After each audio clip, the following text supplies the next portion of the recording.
Saratoga County. Susan Barden, Saratoga Springs. Andrew Treshing, City of Troy. Tom Phelan, I'm a guest doing a presentation. Josie McGrath, City of Cohoes. Rolf Merrill, CDTA. Connor Haskin, Albany County Airport Authority. Mark Castiglione, Regional Planning Commission.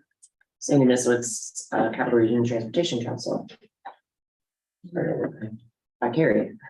Carrie Ward, Capital Region Transportation.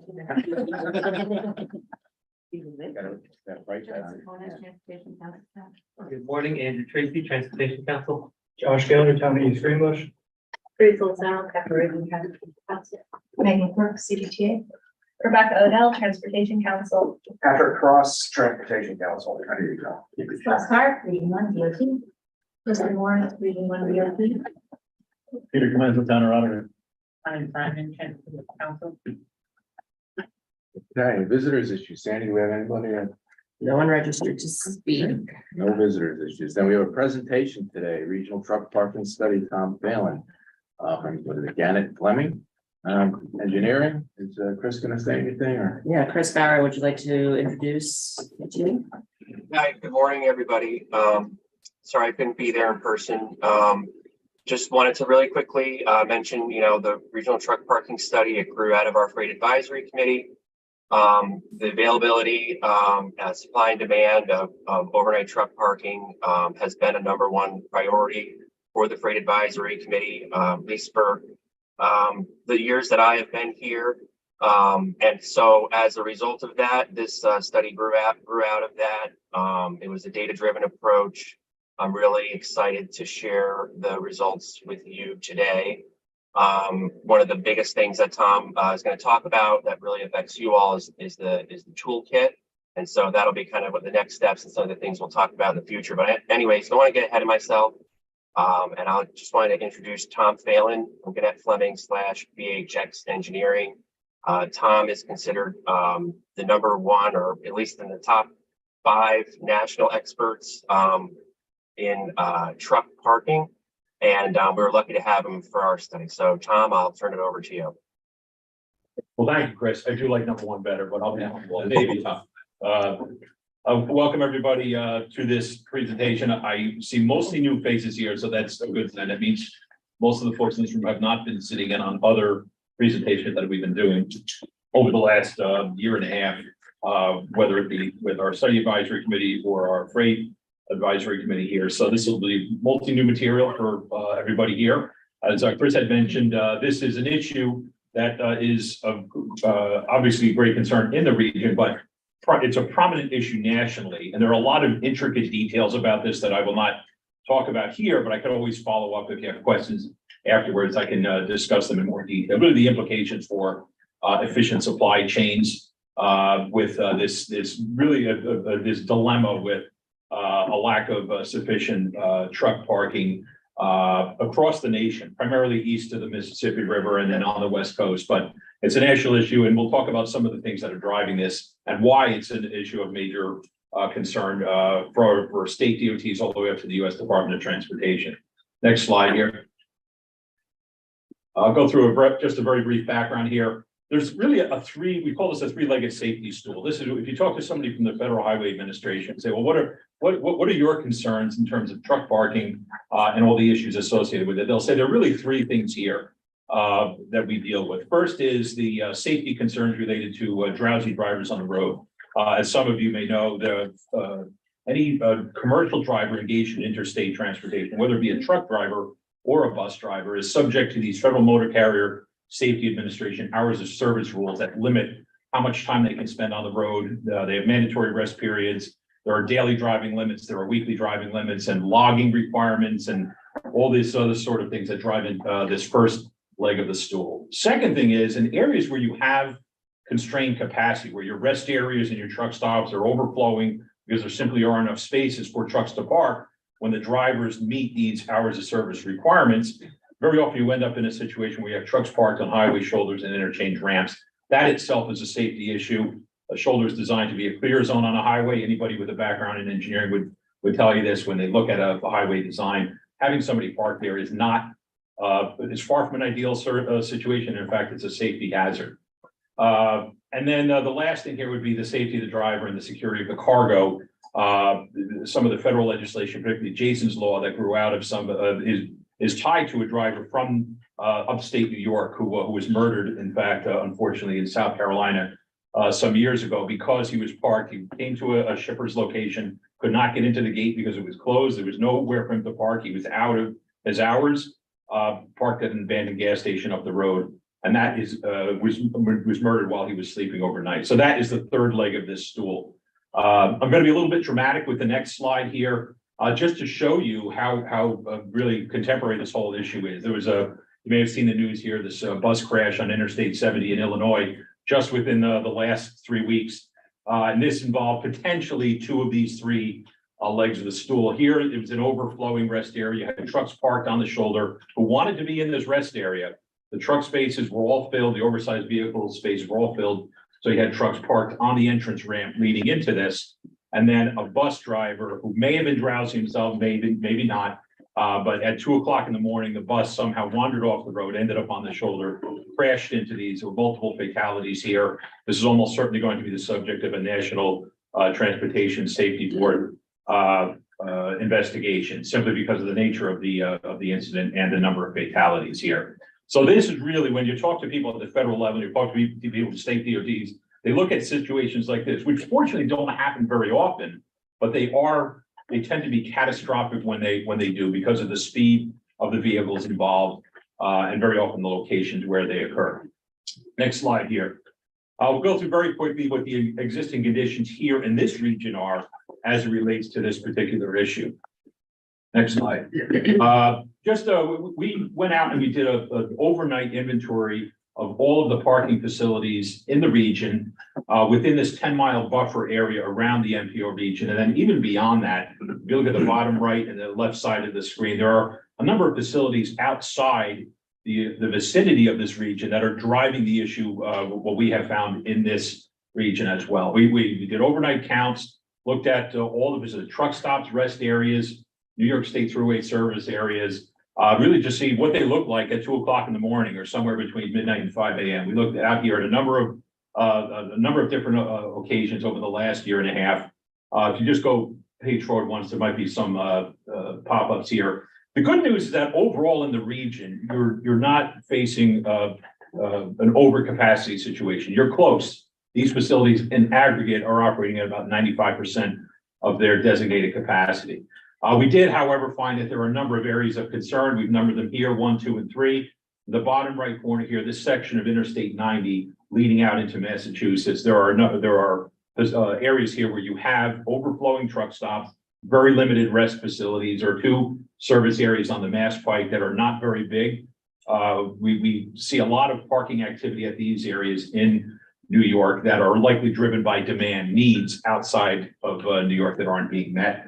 Number 2, up to the north, it's an interesting geographic constraint here. Once you leave the Albany region, there are very few parking facilities north of here, all the way up to Plattsburgh and even to the Canadian border. So this Wilton truck stop, the big red circle up there, is kind of like the last place if you're going north, if you want to have full amenities, if you're a truck driver and have access to food and fuel. It's really the last place to stop where there's a sizable parking capacity. So that is operating over its capacity as well. And then the third one is out here where Interstate 88 ties into the New York Thruway in the Duanesburg area in Princetown.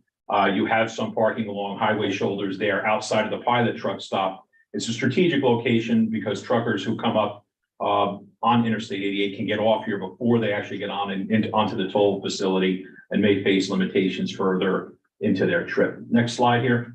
And these are just some symptoms that you see in the region. Bottom left, this is the Canaan area out along Interstate 90, right outside the Love's truck stop. There's an Onvo truck stop across the street.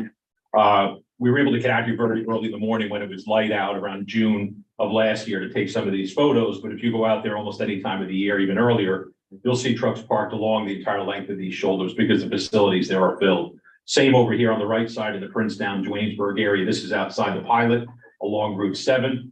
These are shoulder parking issues that are on secondary roads, so you don't necessarily have the safety concern that you would have if these are on the interstate highway. But as you can understand, there's an impact here. There's a community impact. You can see the pavement deterioration in the photo on the left side here. This is certainly not an ideal situation by any stretch. And what we're looking to do here is come up with a set of recommendations to address this in the areas where there's a need in this region. Next slide. Just some general findings. I don't want to go through all of these in detail. I talked through some of these, just utilization facilities and the air problem areas in the second bullet there. One of the things we did find here is that about 1 out of every 4 trucks that were parked in this sample set that we looked at across the region over the course of a week in 2021 using GPS data from our the American Transportation Research Institute, our data partner on this study. About 1 in 4 of these trucks are destined for locations that are within the MPO region and the immediate county surrounding this, which suggests to us that these are likely to be trucks that are making a stop, maybe in the dead of the night, because they're making a delivery the next morning within this region. So this is what we would call kind of like your local concern here. This is not a long haul driver going through the region from somewhere in the Midwest to Boston and making a stop here, or going north to Canada and making a stop here. These are trucks that are stopping and parking in the region to make a delivery or make pick up a load here in the region. These are ones where there's some potential control over the situation that we could exercise in this region itself. Let's move on here again to the next slide. We have a set of recommendations. I'll talk through these. I don't want to take up too much time here. I'd love to answer questions afterwards if we have time, but there's a series of about 8 recommendations that we talked through here. And the goal here is to identify what the recommendation is, and then also talk about who the potential implementation partners here. This first one relates to that area of the Interstate 90 corridor to the east towards the Massachusetts border. This is a solution here that does not necessarily have to be done in New York. Ideally, we would love to get MassDOT involved in this. Again, they have 2 very small service plazas on the Mass Turnpike, and there are not very many parking facilities once you get into the Berkshires. So a bi-state issue here that is potentially an area where you have possibly an outside funding source, maybe between the 2 states. Ideally, the Federal Highway Administration, a federal grant, an infrastructure grant of some kind to help deal with this situation here. The photo, the aerial photo on the right shows the GPS data that we collected, the sample data within this area of those 2 truck stops that we pointed out before, the Loves and the Envo across the street. And if you look closely there, you can see how many of these trucks are not actually parked in parking spaces. They're scattered around the properties, and then they're also out on the roadway itself. Again, we're not here to go and assign responsibility to any one of these parties, but certainly this is something that would involve multiple states and hopefully the Federal Highway Administration as well. Next slide here. Second recommendation is to look at similar strategies to expand parking capacity in the area of the pilot in Duanesburg and Princetown. That the municipal governments in this area would have an interest in this. There is some land in the area that can be developed. An MPO or the New York State DOT does not necessarily have much control, if any, over the land use decisions that are being made. But this is an area, because there is a lot of industrial activity in Rotterdam and the surrounding area, and even plans for new industrial space. When you see how many hundreds of thousands, if not millions of square feet of industrial development is on the books, is ready to or is in the approval process, this is something here that when you see that you already have a problem, and there are other industrial sites being developed in the area, we have an opportunity to address this now before it becomes a big problem in the future. And you start to see trucks like this parked not on the local roadways, but out on the interchanges and the ramps of the highway. Again, municipal government involvement here would be key. We will have a separate, as part of our toolkit, and even separate from that, we'll be looking at some ideas for how to get the municipal governments involved and start to deal with truck parking and staging within the industrial development approval process. Next slide.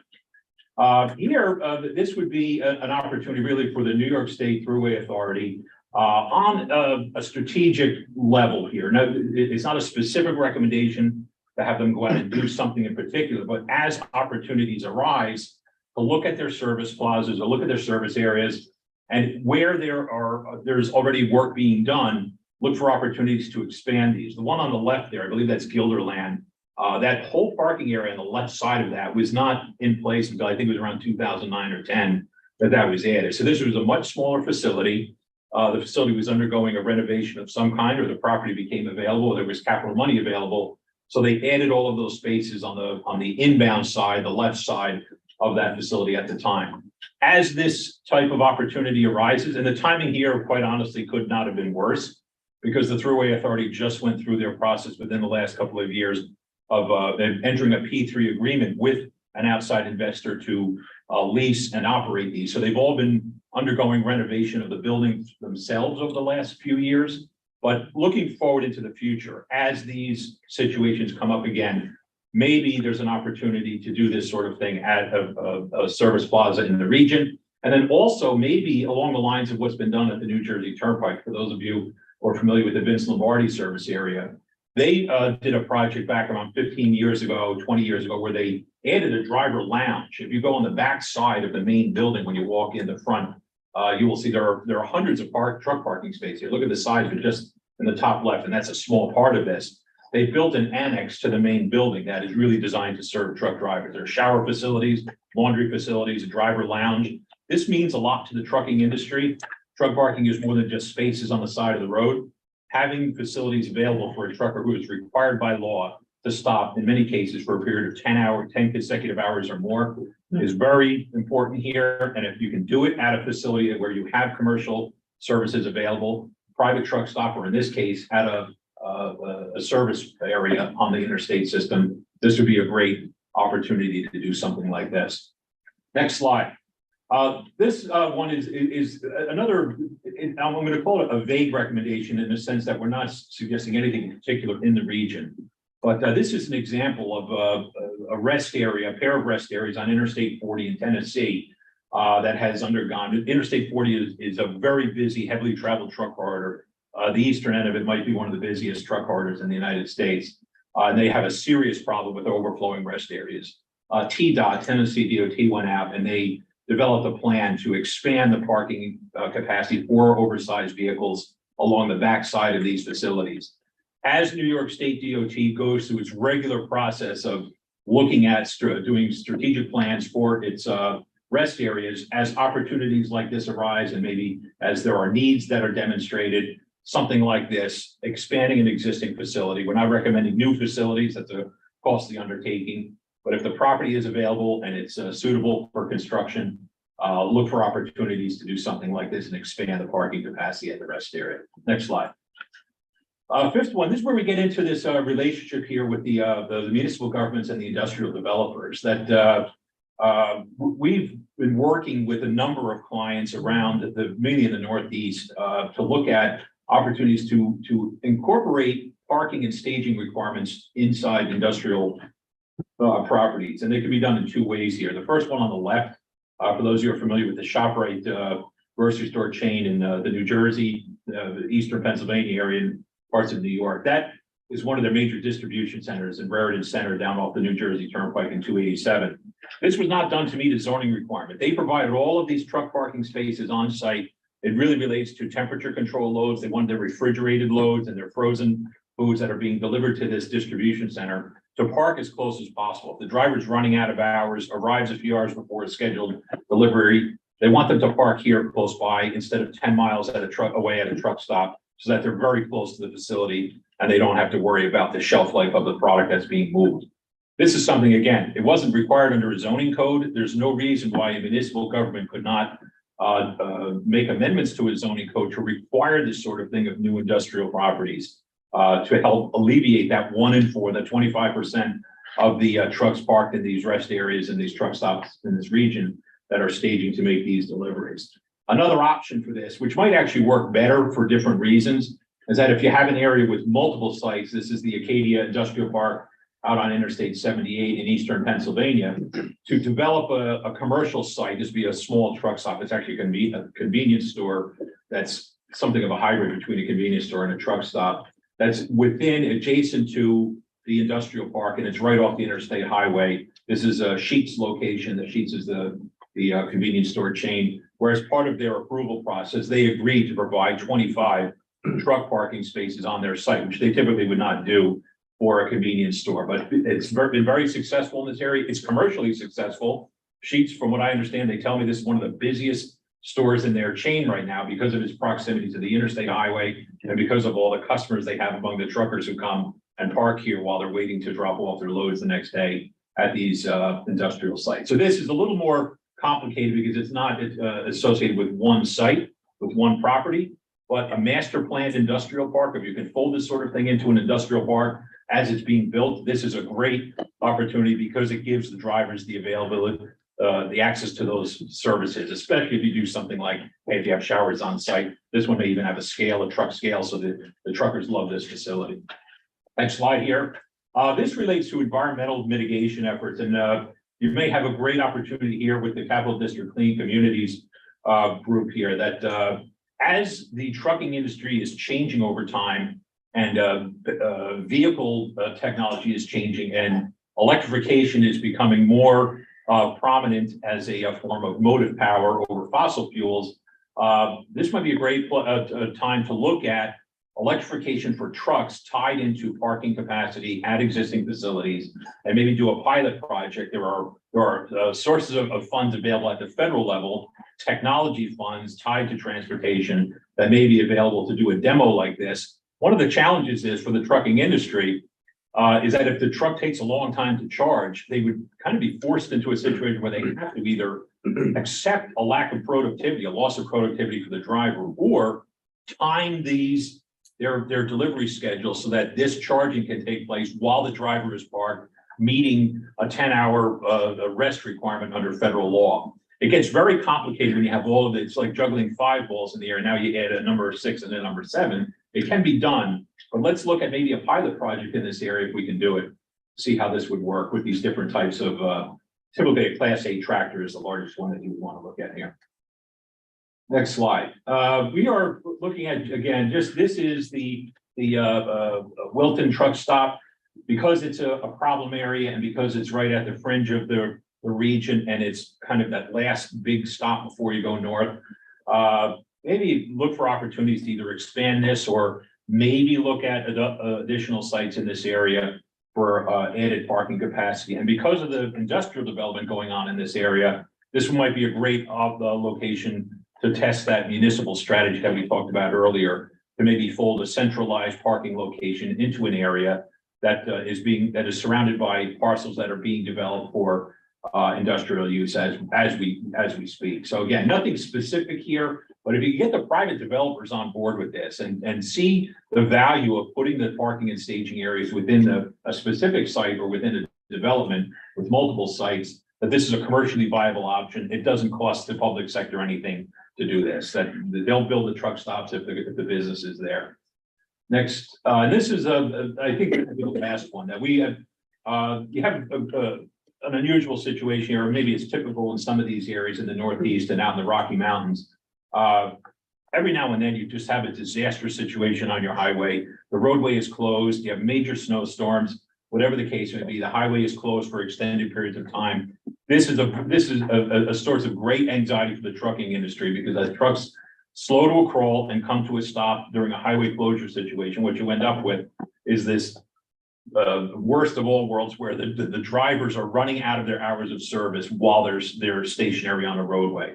So one of the things we would certainly recommend for an area like this where you have major snow events, occasionally you may have a major roadway incident that involves a closure for several hours at a time, is to work with the state DOT, the state police, the Office of Emergency Management, and your municipal governments to come up with some process, a plan to deal with what we'll call emergency truck parking. It's not just putting them in the Wilton truck stop, which is a photo here on the right side, because that's already filled most nights anyway. It's looking for opportunities to maybe find large paved areas that wouldn't necessarily be heavily used during road closures. We found in other areas, stadium parking, university parking, which might be closed, where the university might be closed during a snowstorm, to just have a temporary arrangement set up in place where if there's a closure, the trucking industry can be notified through your state 501 system, through onboard applications that the industry uses. Hey, if you're running out of hours, go to this location here. There'll be police areas suitable for parking if you need to shut down during a snowstorm. Next slide here. That's it. I went through this as quickly as I can, maybe too quickly for some of the detail, but I didn't want to take too much time in your agenda here. If anybody has any questions, any feedback? Thank you, Tom. Very informative. Any questions for Tom? So trucking as an industry has, so many challenges and, with so many roads in our region being used for informal truck parking, I think it's good to know that help's on the way in terms of your study, which I think will have a tremendous ripple effect in the private sector to encourage additional investment, which will further advance the goals of the report. Thank you. And if I could just follow it, the role of the private sector is key here when you think about this. Something like nationally, I believe the numbers are around 85% of the available truck parking spaces are in private facilities. So the goal here is not to have the public sector take on the burden of serving the trucking industry needs. It's having the trucking industry work with the private truck stop operators. If I could give direction to one piece of advice to anybody on this, is if there's any way to help make it easier for the private truck stop industry to develop this capacity, to eliminate the roadblocks, reduce the roadblocks, and don't, they're out there and they'll want to develop these in areas where they are commercially viable. It doesn't cost the taxpayers anything here, and you can use your capital dollars for the most valuable parts of your asset, your bridges and your infrastructure, which is what anybody in the state DOT would typically tell you. And I was just wondering, on a number of the graphics, it shows clear weather and you spoke to the emergency events, but is there an increased either injury or fatality event for parking on roads during winter seasons as opposed to clearer seasons? Just, you know, are truckers less likely to park along the road during winter or? That's a really good question, and I'm not sure the answer to that. In fact, I'm thinking about this because I'm working on a project in Pennsylvania with PennDOT where, because of the data we're using for it, we may have an opportunity to look at that and see if that is in fact the case. You know, my understanding of how the industry works, that when you get into situations where parking is really at a premium, the trucking industry tends to take on this air of desperation. And in some cases, they don't ask for enough. They'll say, well, just give me a paved area, I'll go and I'll park there. Like, no, I'm sorry. You want bathroom facilities, you want something here. You don't just want to park in a vacant area off the side of the highway, but they are so desperate that that's what they're looking for. I'm inclined to think that the weather is not likely to drive this unless it incentivizes them to not even start their day, not even start their 14-hour on duty window that they're allowed under the law. Right, I was curious because the routes will stay the same and, you know, you're trucking wherever you need to. But if you're less inclined then to park where you normally would in good weather, what are they doing differently seasonality? So that you're not, you know, stuck and, you know, help on the way there, waiting, as opposed to summer where you're just. Right. I will say this, that the graphic I showed with the incident out in Illinois, I've been following, tracking these as they show up in the news. I don't think I've ever crossed a single one of these where it was a horrific accident, a crash involving a vehicle or more on the main line, striking a truck parked on the shoulder. I don't think I've come across a single one of them that actually occurred in bad weather. So, I think it's just the odds here that they don't happen frequently. And just that most of the time that the weather's good when you have a bus driving down the road with a truck parked on the shoulder. anybody else? Thanks, Tom. Thank you. All right, moving along, administration, previous meeting minutes, May 3, 2023. Need a motion to approve those minutes. Do we need edits from Saratoga County first? Well, Mr. Valentine is, as this would have been his last meeting today. Chose not to come. So. Yeah, what does that tell you? It was very quiet on the road. Yeah. So, we need a motion. I'll make a motion. Thank you, Mark. Do we have a second? Second. Randy, thank you. All those in favor, aye? Anyone opposed, abstain, motion carries. 2022-23 UPWP year-end budget revisions, that is. It's me, and it's about as administrative as it gets. And I just wanted to point out for those in the room, we do have a revised agenda today. It is salmon colored. For those of you listening remotely, everything has been updated on the website, so I just want to make sure you all are aware of that. So with respect to there we go. The UPWP revisions, each year our fiscal year begins April 1st, ends at the end of March.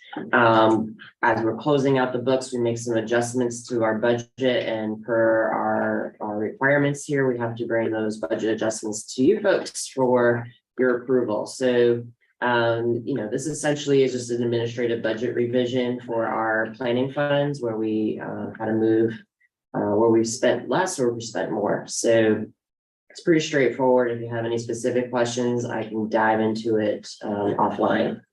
But we do need a motion for you to approve the budget revisions. But essentially, we spent less money than we expected.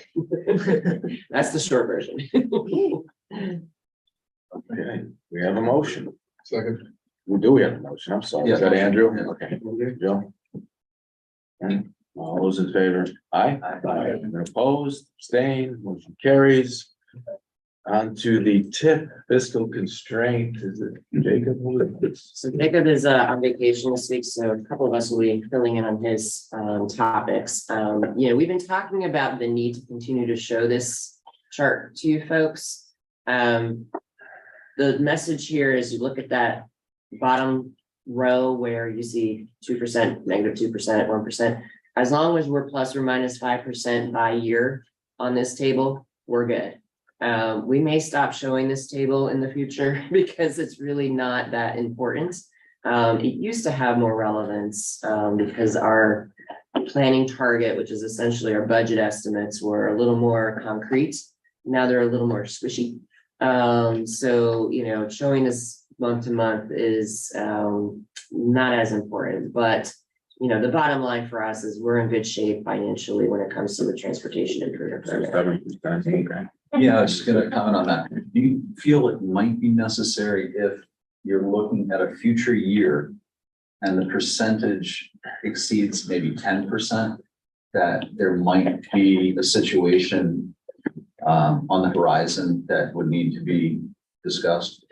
Yeah, I mean, it Not goes something that brings it back into discussion. Sure. I mean, as you probably know, our next tip update, believe it or not, is going to begin in 2024.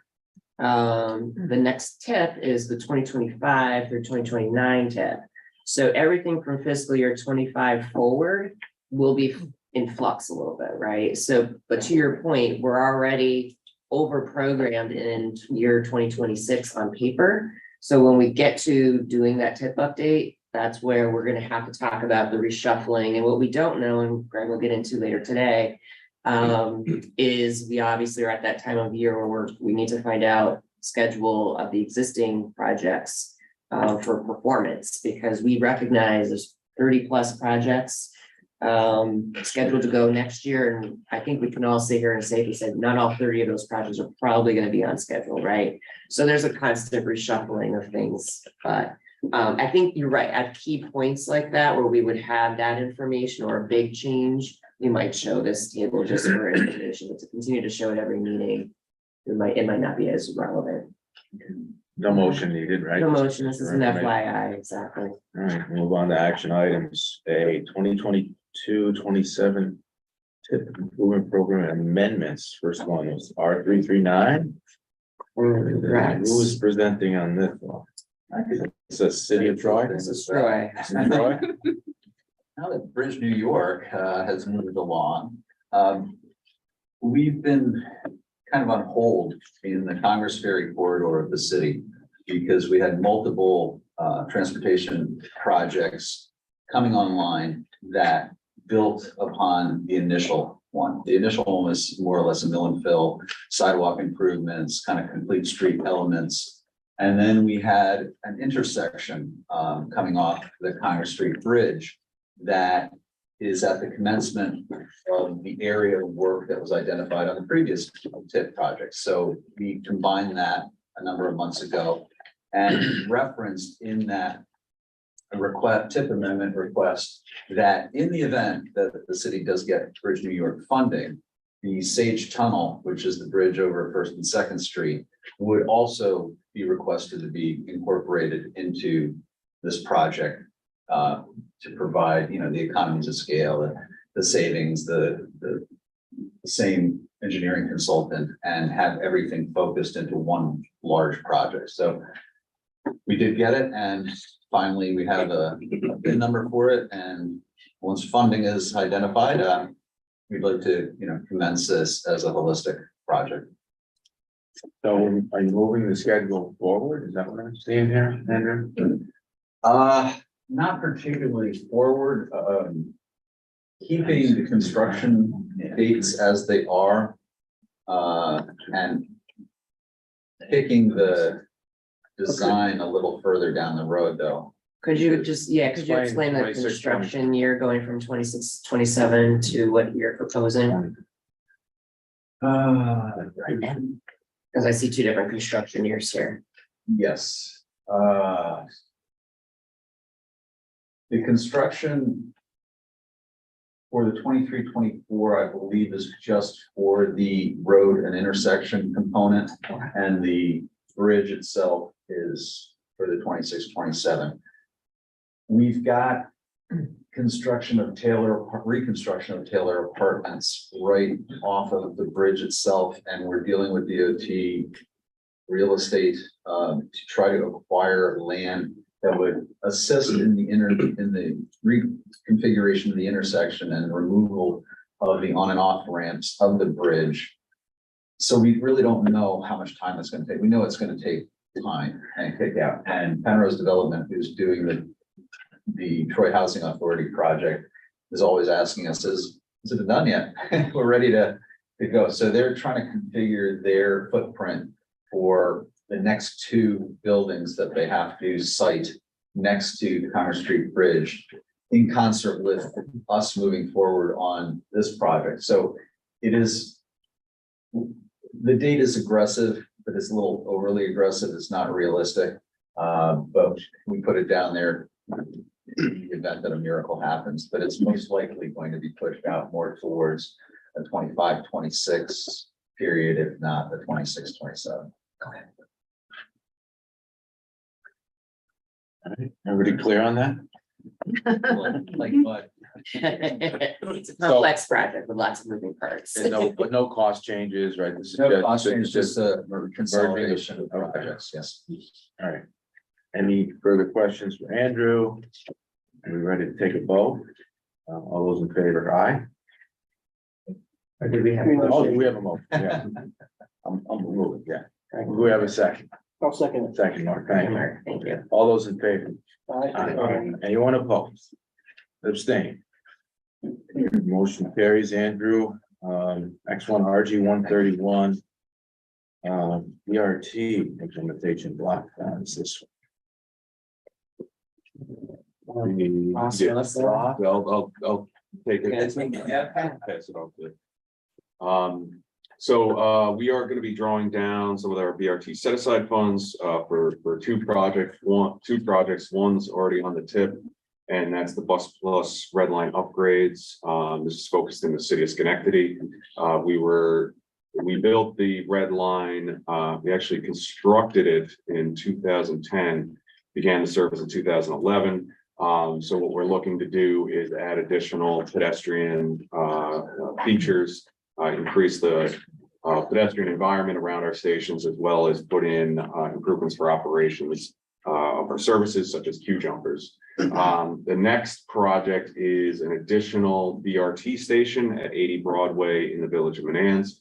This will support the village's redevelopment that is occurring in the corridor, support their changes to land use and zoning, as well as serve the OGS park and ride that exists on the site today.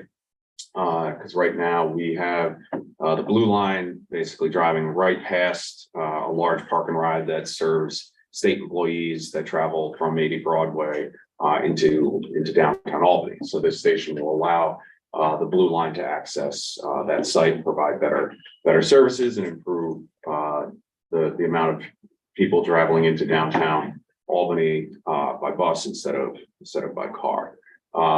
This is again drawdown from the set aside, which is RG 131, into the two projects.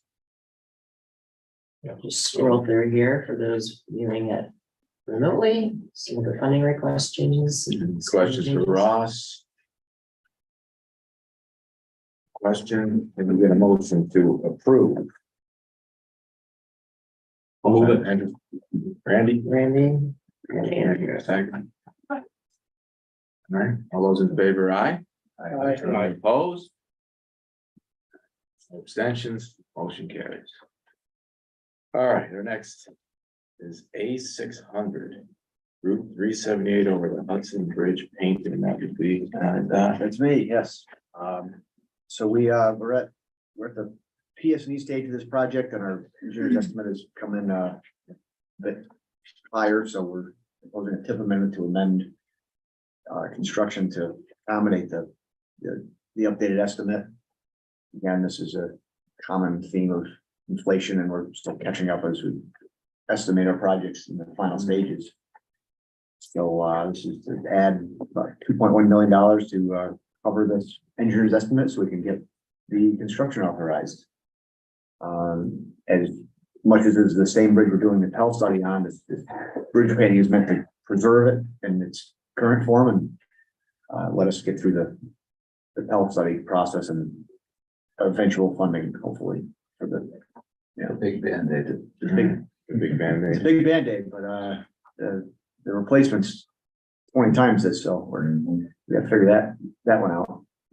Yeah. But yeah, so that's where this is at. Any updates in the Pell study, I can catch up later. I don't want to take too long here, so.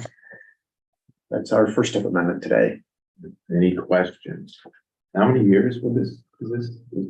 I'm trying to push this thing out. I mean, painting in theory should buy you 10 more years on your steel condition, but you know, or the Pell study's gonna wrap up another 6 months, but of the findings in that, we probably need at minimum 4 years to implement a project, and that's assuming we had funding tomorrow, so we don't have funding, so this is intended to prevent uncertain surprises.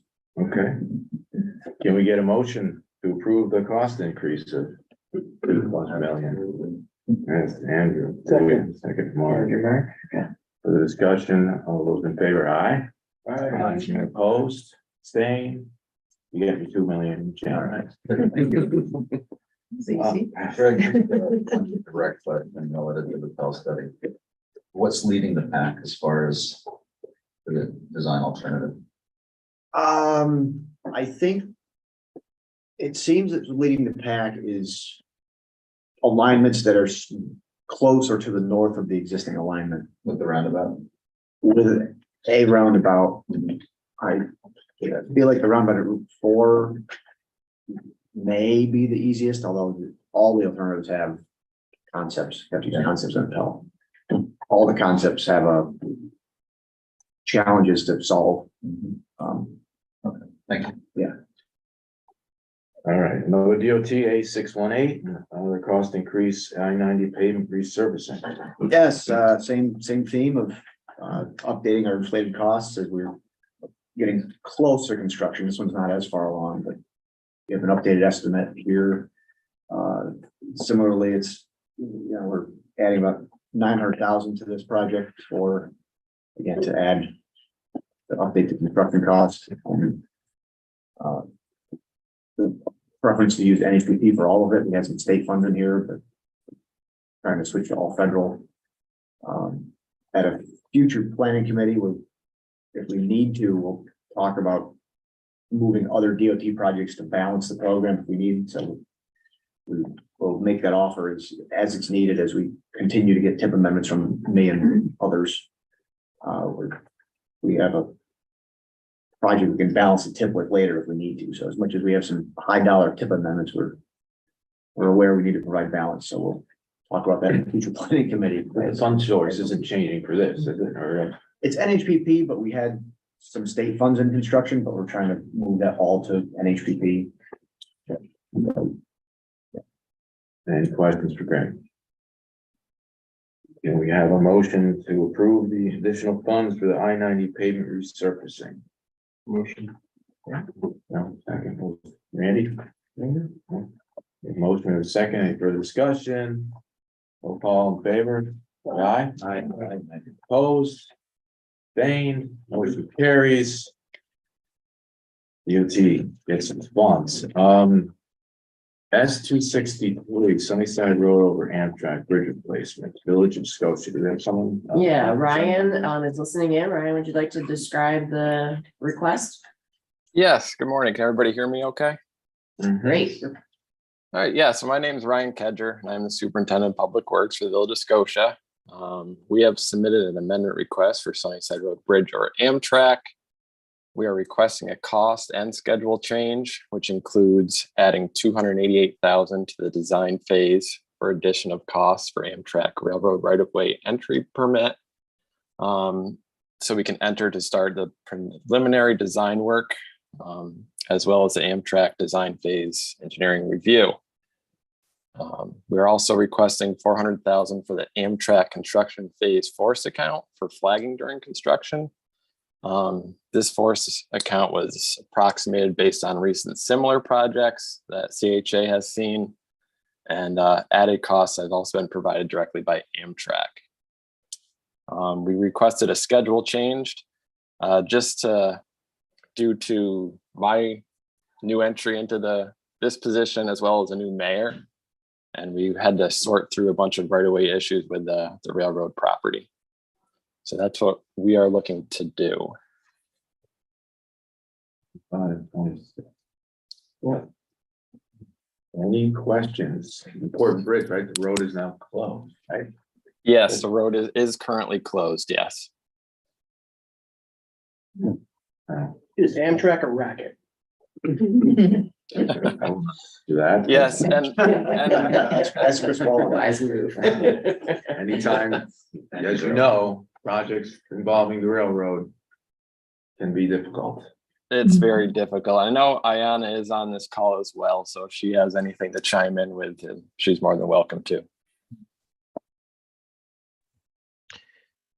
Any Yeah. questions? This is I'm also on the call, Ryan. This is Joe Semino. The only thing I'll mention is, yes, I will be delicate in my Amtrak and other railroad review of dollars and so on. We certainly have put in conservative numbers. They are from Amtrak. The one thing is they are force account, and should the railroad not use all of the monies in escrow, they do send them back. So that's a good thing. And often that happens, but we do have to have them accounted for and set aside going into the project to cover what would be something that the village and then the state, would reimburse as far as an escrow account for these railroads. Again, if those large dollar values aren't used for all the reviews and the flagging, then that comes back to these parties in the end. So that's where we're at with this one. So I think, frankly, with the when this was first, when we got into it, when this was first presented as a project, there may have been some oversight on the railroad costs, and that combined with more recent increases in what they're asking for flagmen and women and the like for permit reviews. So it's a combination of the two that has led to the increase in cost request. Joe, were you able to reduce the span? There was some talk that some of the rail lines were.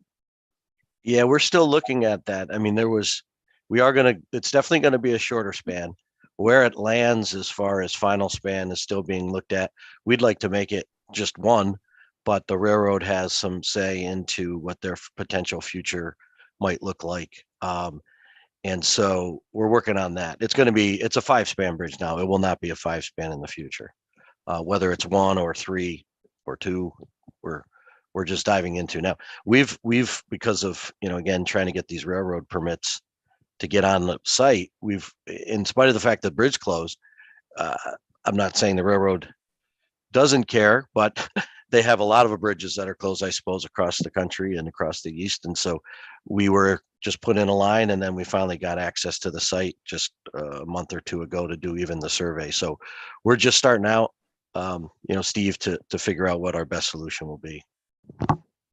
Okay. All right. Any questions for Joe? Village, important project?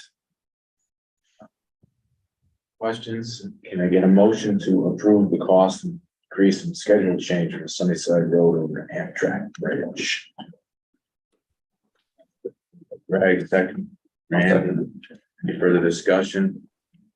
All those in favor, aye? Aye. Opposed, abstentions, motion carries. Thank you, everybody. Thank you. We're moving on to carbon reduction program funding proposal. That would be you, Sandy, is that gonna? That is correct. Whoops. I'm gonna get back into my little. I'll find it here in the right spot. There we go.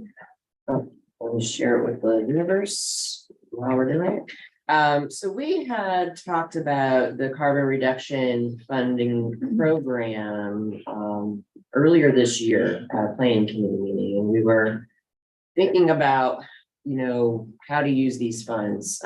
Just as a reminder of what this program is, it's a new federal program that came out of the bipartisan infrastructure law. It's assigned to projects that reduce carbon dioxide emissions, right? It's really meant to be responding to climate change and on-road highway sources. And that's a key piece of the transportation component. 65% of the funds allocated to states go directly to metropolitan planning organizations like this one. The remaining 35% is programmed by DOT.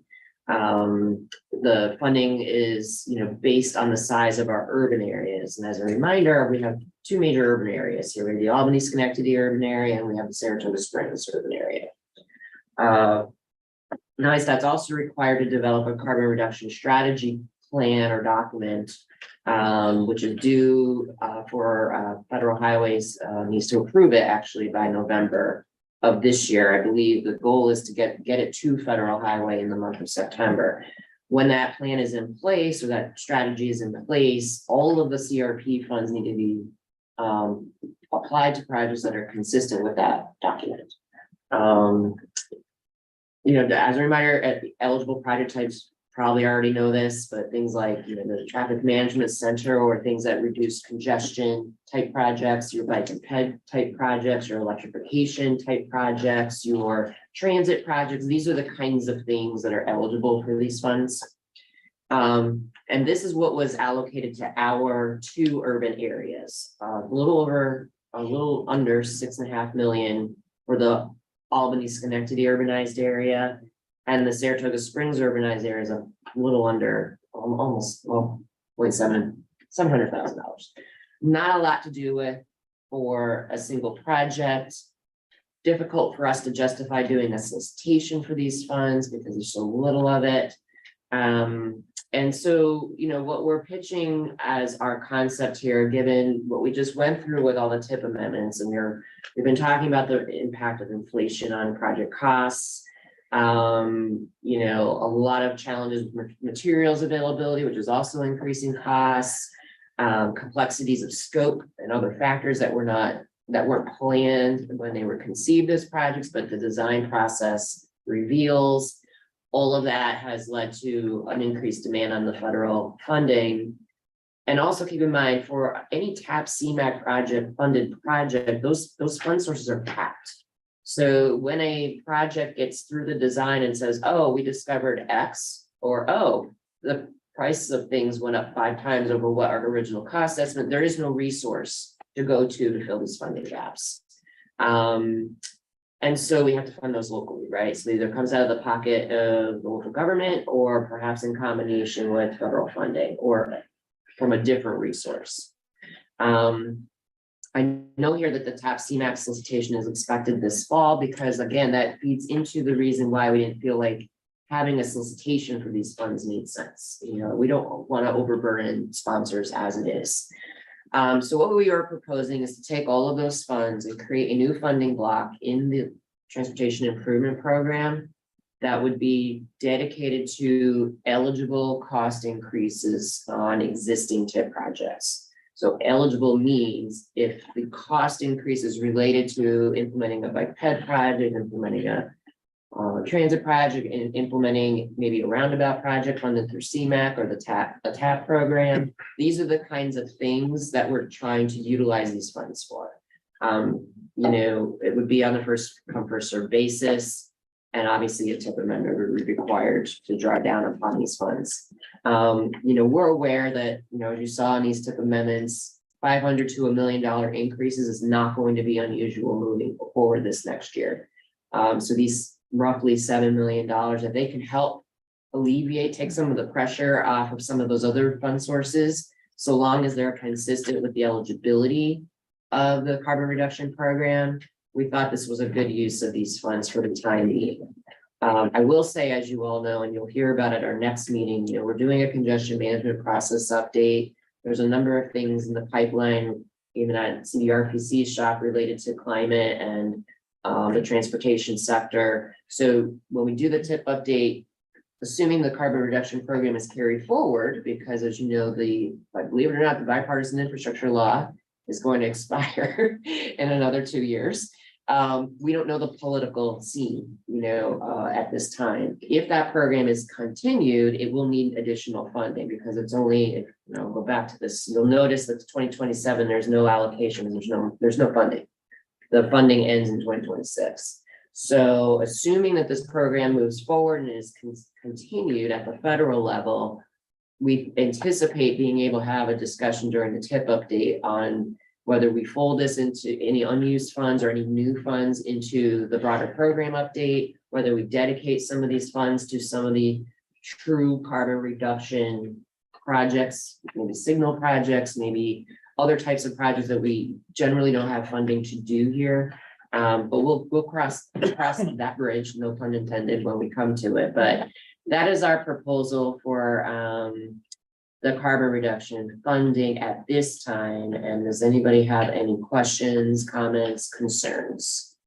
This one, is there any consideration that if a project is ineligible for the carbon reduction funding, and there's not necessarily funds available, the project that exists that is eligible but does not need additional funding could have their funds reallocated to the ineligible project and use the carbon reduction funds to supplement what's taken away from that project?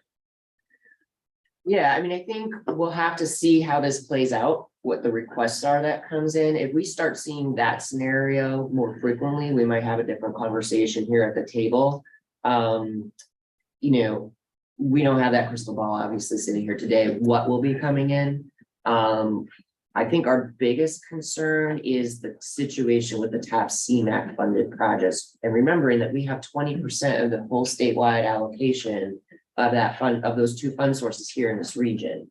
So because they are capped, that's kind of why we suspect that we'll start seeing requests because of the inflation, materials problems, and other things. Projects have to be in the urban area. They have to be in the urban area. That's why the big bold letters are eligible. Not only does it have to be eligible for this fund source, they have to be located in the urbanized area boundaries, not the broader CD, Capital Region Transportation Council boundary, but the true urbanized area. Now, I'll have a map at the end of this meeting because that's actually gonna be part of our agenda And today. you just basically took the money and divided it into 4 years or whatever. It's like, Right.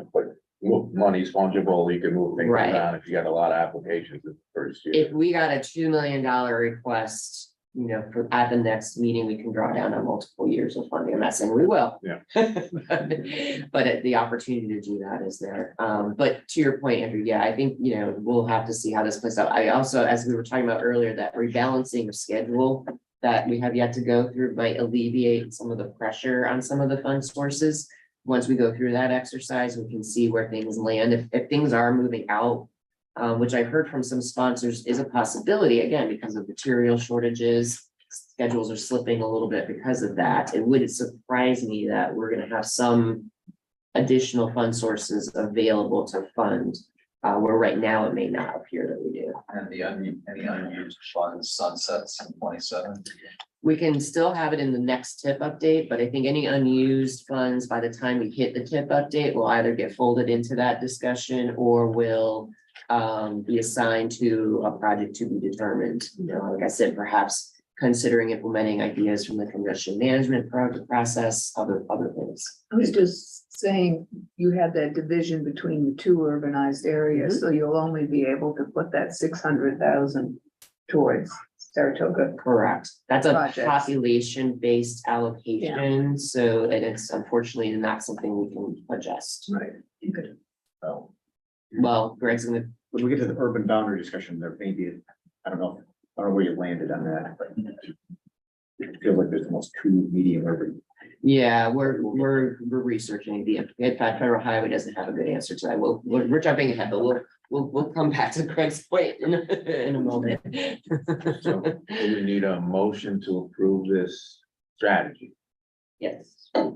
Any further questions? for One thing, don't have to discuss it too much now, but I know the DOT's got the transportation TISMO program to, and one thing is to coordinate signals and corridors and try to improve some of that technology improve the scenario with the updated technology between video detection and communications between signals.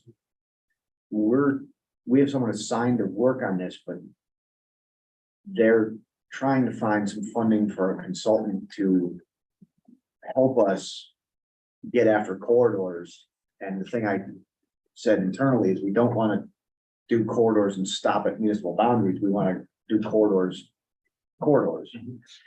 The trick to that is we would need to discuss the maintenance of the stuff and not our corridors that we adjust, if we install it, I mean, other folks to maintain it, but that would be eligible for this, and we wouldn't ask for much, but that may be something we propose in the future if we can get a cohesive proposal together, but it would qualify for carbon.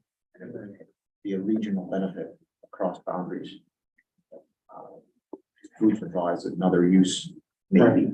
And that ties into the congestion management process document that Andrew will be talking about at our October meeting. Absolutely. Any further comments, questions? This strategy, money would become available Immediately. immediately. Actually, we'll have to, I think this has to go to the policy board for their approval as well, but by the time of the October planning committee rolls around, it'll be there. Okay. All right. Can I get a motion to approve our carbon reduction program funding proposal? I'll make a motion. Second. Further discussion? All those in favor, aye? Aye. Opposed, abstained. Motion carries. We'll see what comes in, right? That's right. Thank you, everybody. Draft tip policy, tip task force recommendations, is that going to be? That, Andrew Tracy is going to give you folks a brief presentation, results from our task force. Okay, good morning, everybody. We recently wrapped up the first of 4 meetings of our TIP task force. A little bit of background on the task force. In the current TIP, applications were due at the end of 2021. And we took some time to review and score the applications. And then the current TIP was adopted in September of 2022. And following that, we wanted to debrief all of our project sponsors on the entire process, from the application to the scoring process to the project selection. And we wanted to do it soon after the TIP, so everything was still fresh in everyone's memory. So beginning in December of 2022, we held a series of these task force meetings. The objective of the TIP task force is up here on the screen. We wanted to develop a TIP policy document that contained recommended improvements to how the TIP is both developed and managed. The document would be brought to planning committee, that's today, for review and approval. This document would empower us, Capital Region Transportation Council staff, to prepare updates to the TIP application, evaluation process, and the project selection and programming process in accordance with what's in the adopted TIP policy documents in advance of the next TIP update, which, as Sandy indicated, will probably begin next fall, which is sooner than I think we all expected. So the TIP task force developed this TIP policy document. This was part of the mail out materials. Please take a look and review it. You can see who was on the task force on the first page here. Our staff, DOT staff, along with quite a few planning committee members who participated in the prior tip update, were all participating. If you go to the next slide, you can see the timeline of the 4 meetings that were held beginning in December and just finishing up in June of this summer. At these 4 meetings, each meeting had a distinct agenda. We spent the first couple of meetings debriefing on the process, getting as much feedback as we could from the task force members on how the application process went and what could have been done better and what was maybe burdensome for them and could be improved in the future. And then meetings 3 and 4 were spent discussing potential recommended improvements and developing this tip policy documents that we'll show you today.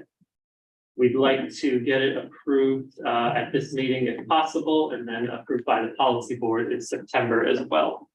The following slides have a summary of all of the recommendations made in the document. So I will go through them topic by topic really quickly right now, beginning with the application process. So the policy document recommends researching improvements or alternatives to the online application platform. This is our first time using JotForm. Feedback was generally very positive. People said, this was a lot easier than filling out a paper form for sure. But there were some drawbacks, some issues when sponsors tried to do more than one application at a time. Sometimes it would lose the first application if they began a second one before submitting. So there was some confusion. So we're going to look into alternatives to JotForm to see if there may be a better online platform for us to use next time. We also want to reduce the application length where able for ease of completion by communities with limited staff.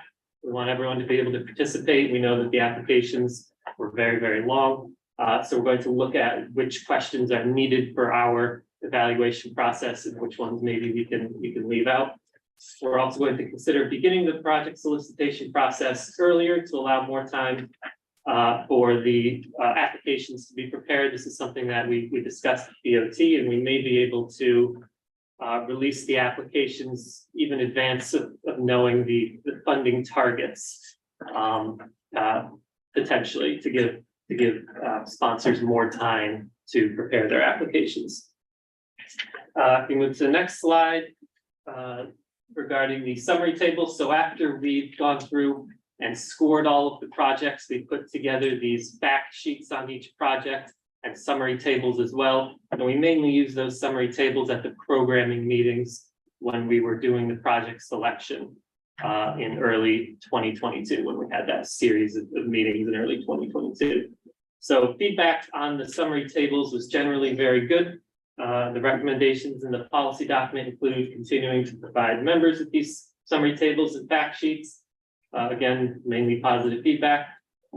We may not show the sponsor priority on the fact sheets and summary tables anymore. We may still ask for it just to have it on the back end, but it did cause a lot of confusion. And we don't want to necessarily show to the public, hey, we're definitely saying this project is a higher priority than that one, when priorities may change in the months following the applications.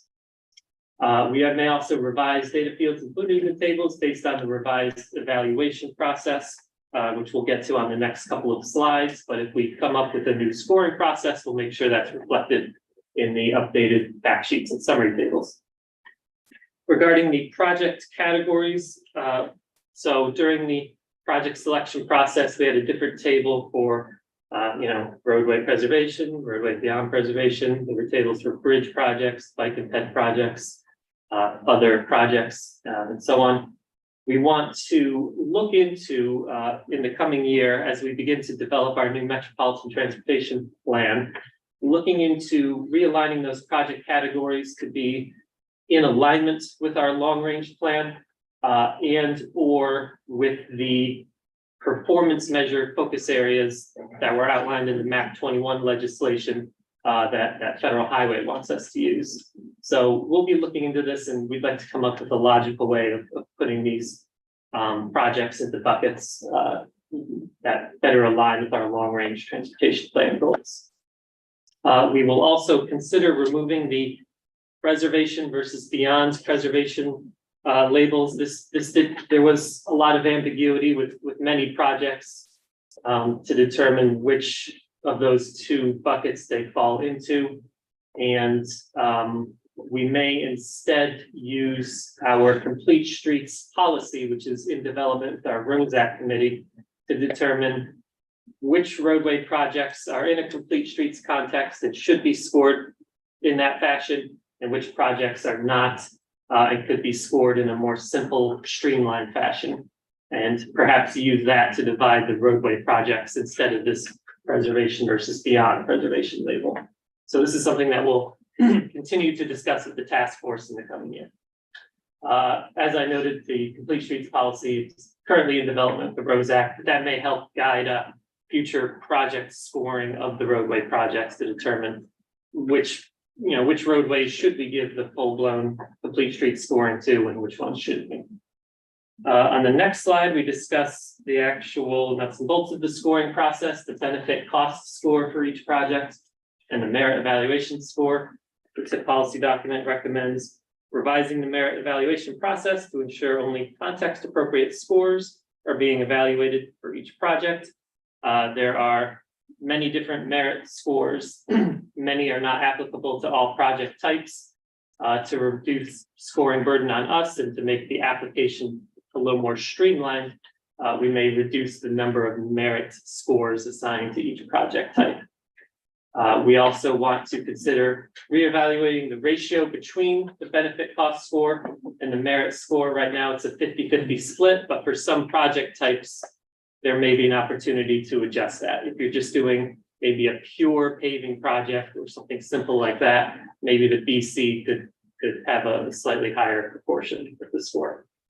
We want to consider incorporating locally funded design into the project delivery merit category. So this came up at our last task force meeting, but if there's a larger local contribution to the project, maybe then that project could get bonus points for project delivery or a similar score to show that the locals are putting up more money and they have a design that's more ready to go.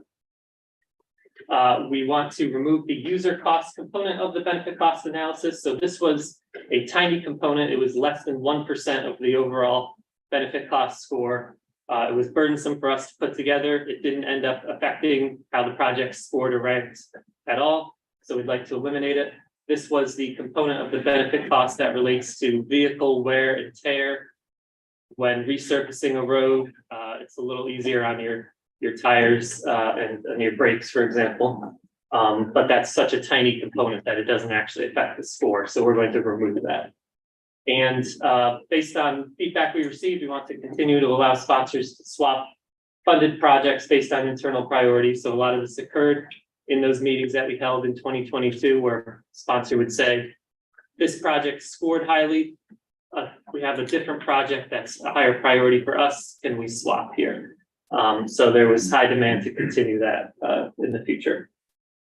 Moving on to general recommendations. This is the last recommendation slide. We want to continue to encourage local members to submit applications for all federally eligible projects, even if you don't feel that they can be funded. It helps us fully document the needs of the transportation infrastructure in the region. And at the last tip, I think we had 2 or 3 times as much funding request as funding available. But that's okay because that helps us, in maybe the long range plan, make the case for the need for more funding. We want to streamline the application process wherever we're able to reduce burden on staff in our communities. We want to continue the discussion of developing criteria for adding design-only projects into the next tip. This is something that came up kind of at a late hour in the current tip updates. A number of projects were added to the tip for design only. Now it's kind of ambiguous if those projects are obligated to construction funding or not. And if they are, that reduces the amount of funding available in the next tip. We want to have a discussion about this and come to some sort of consensus prior to the next tip update, if we want to have a process for adding design-only projects or not. Finally, we want to develop just a single unified tip process guidance document for the next tip update. We had a lot of materials up on our websites. kind of scattered among different documents. We want to just sort of consolidate and simplify that as much as possible to make it as clear as possible to our project sponsors. So all of that is enumerated in detail in the TIP policy documents that was part of the mail out. If you go to the next slide, the next steps, we are seeking approval of the document today and at the September policy board. And then once adopted, we're going to use those recommendations over the next year to develop an improved, streamlined TIP project solicitation and evaluation process in advance of the next TIP updates. So we'll get started working on that soon, because the 25 to 30 TIP may begin as soon as fall of next year. So as I mentioned, full document available in the mail out. If anybody has any questions, I'd be happy to answer them. Any questions? No, well, it's not a question, just a comment on encouraging municipalities to put in applications where they don't think they're gonna get the funding. That sounds really good, but I would recommend a shorter, some other process, because filling out a grant application is a lot of work for a small municipality. And either they've got internal resources, volunteer resources, or they have to hire someone to do a grant application. And so that's, if they don't think they're gonna get the funds, you know, I see your point. You wanna show the need. We have to show the need. I think that's what Andrew was trying to say, is Right. we're gonna try to simplify it as much as we can. But the reality is there's some data we just have to get from the local government sponsor. And if the municipality doesn't have the expertise in-house to do it, you're still going to have to find it. So You know, there's gonna it's a have to question be. of how can you know, help that process or stuff, because small communities just don't have Right, have the and staff, or they have to pay for it, right, and they don't have the money.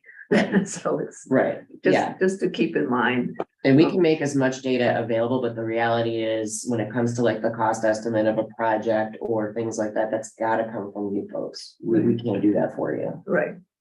And I will say that the unfunded TIP projects are always noted by DOT, and we funnel that up through our main office in a global needs assessment. And that needs assessment is used to communicate all the way to Washington, the unmet needs. I mean, as much as it's here at this table, it is funneled up and out to advance the conversation, you know.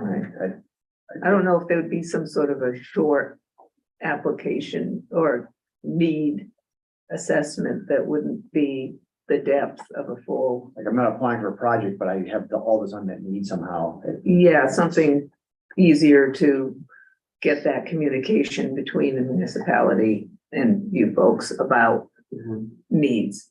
Okay, I mean, that's a thought, if there's a different, Process, sort of, I won't use the word process, it's a way of communicating local need. right, We can consider that, yeah. yeah. There's also needs as far as, with the requirements of federal funding, being able to, okay, yes, I can show a need. I need these funds, but then also being able to have the capacity to manage those funds and being able to put the projects together and show the deliverable. Is it going to get done? So having that kind of that line of for the small municipalities, making sure that that happens. Because yeah, we don't want, you know, money to be left on the table anywhere. And making sure that those projects do get done. Okay, so we need action by this board, and ultimately, this is gonna allow them to establish a method. What we don't vote on a final method or anything, do we? Right, But we're going to take this TIP policy document and work with it over the next year to develop an updated solicitation and evaluation process, yeah. And this table will be approving all of that as it is produced, but this just sets the stage for, think of it like our work plan for the next year. So we have to take this meeting and rework the TIP document. It's a smaller committee to not, you know, gobble up all of our collective time here. Right. Okay, any further discussion? Thank you, Andrew. So we need a motion to approve this policy. Andrew? I have a second. Connor. Thank you. Any further discussion? All those in favor, aye? Anyone opposed? Abstain? We have a new policy. I just wanted to thank all of the members of the TIP task force for being engaged in creating a document that we can work with. So thank you all for your time on that. Okay, moving on, air quality conformity determination. This is always that. This is also one of those really fun Right. bureaucratic thing. Chris Bauer, would you like to just briefly describe what's happening with this? Sure, I'll try to describe this as succinctly as possible. Per federal requirements, when we or the Adirondack Glens Falls Transportation Council update our TIP or our Metropolitan Transportation Plan, we are required to update the 1997 8-hour ozone non-attainment area transportation air quality conformity determination, or what I'll just call the conformity determination, which was the draft is in your agenda packet. Our air quality area includes the 4 counties in our Transportation Council region, including the village of South Glens Falls and the town of Moreau in AGFTC's portion of Saratoga County, and then also Montgomery, Greene, and Schoharie counties. AGFTC is updating their MTP, so we need to update, or maybe a better word is confirm, the conformity determination. Per a 2010 agreement, we handle AGFTC's air quality conformity requirements for them. So we have updated the document in coordination with AGFTC, New York State DOT Regions 1, 2, and 9, and the New York State Interagency Consultation Group has also reviewed the document's content. So what we're asking for today is for the Planning Committee to release the document through the required 30-day public review period. And I realize a lot of this seems a little bit, as Sandy mentioned, bureaucratic, but I'm certainly happy to answer any questions if I can.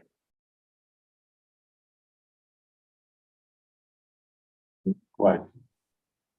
So is our status changing? Has our, No, this was a legacy of a court case out in California where we were in conformity for air quality as a region.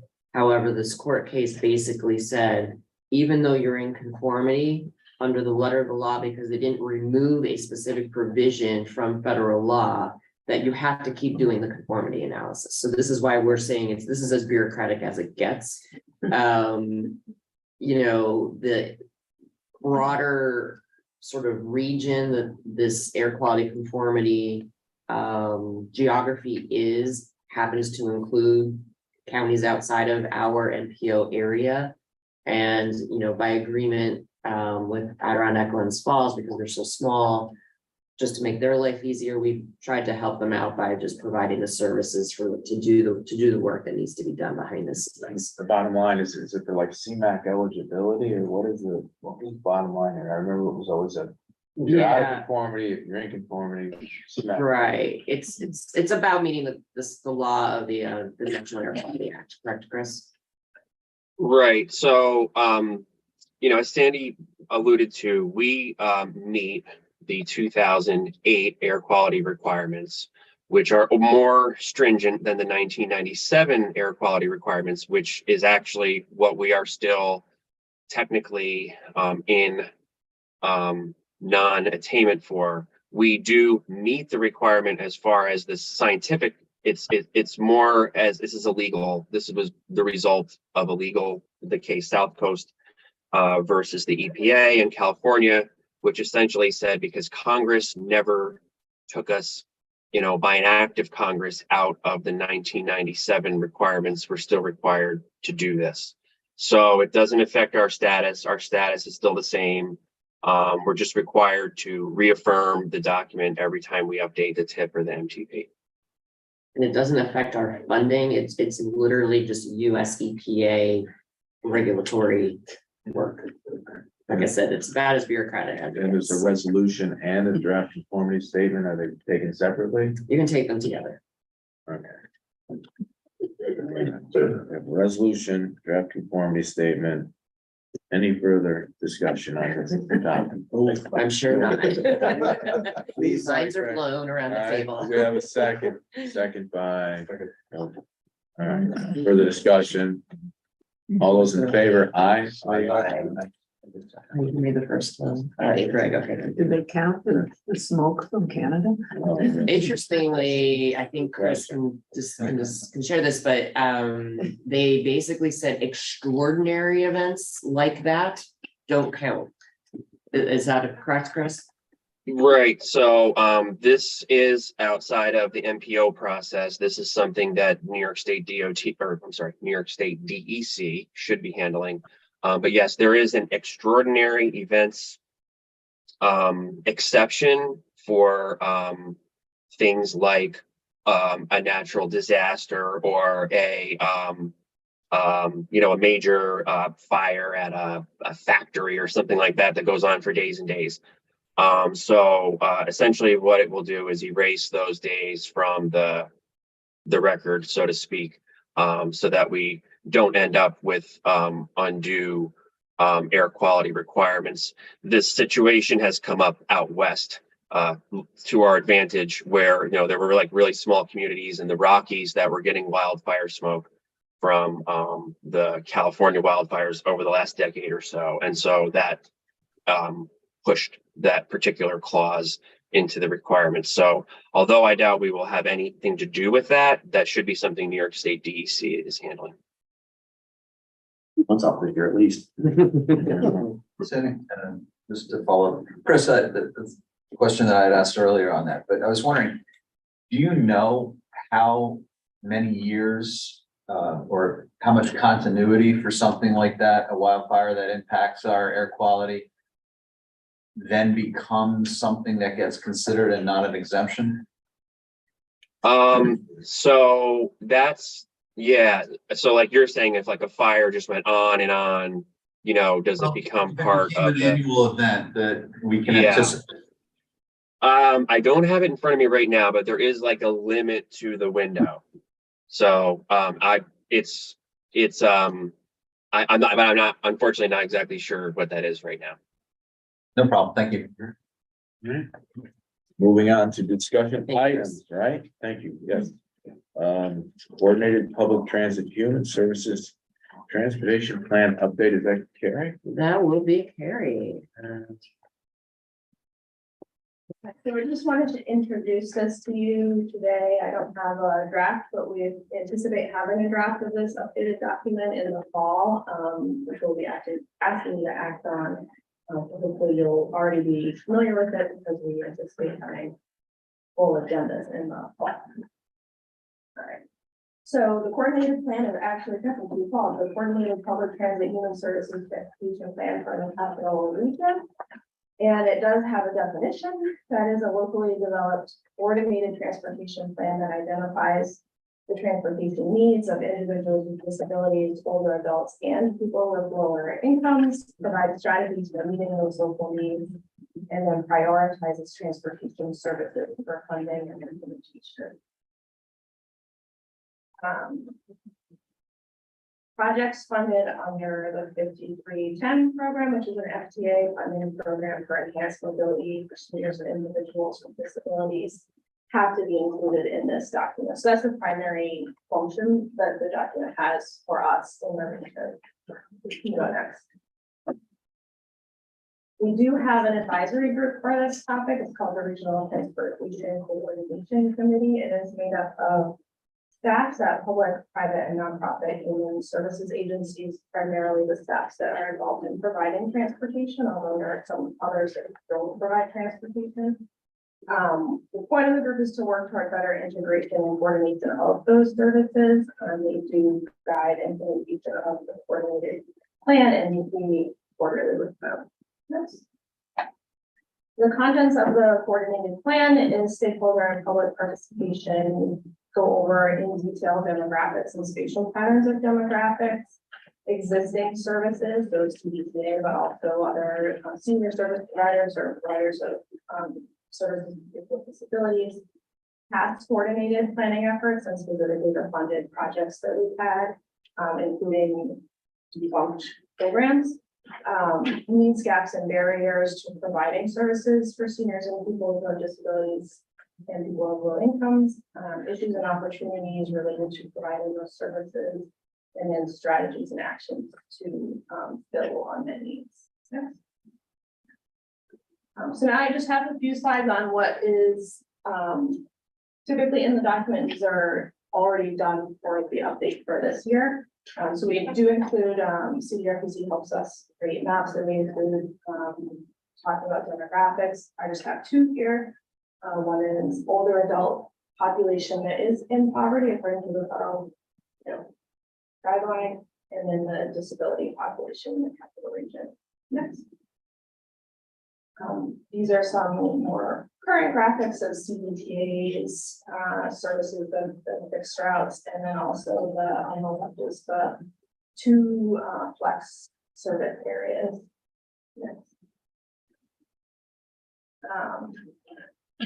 But in terms of the past coordinated planning efforts and the funded projects, we have been doing what we call tools of the trade workshops for human services transportation providers every other year with presentations.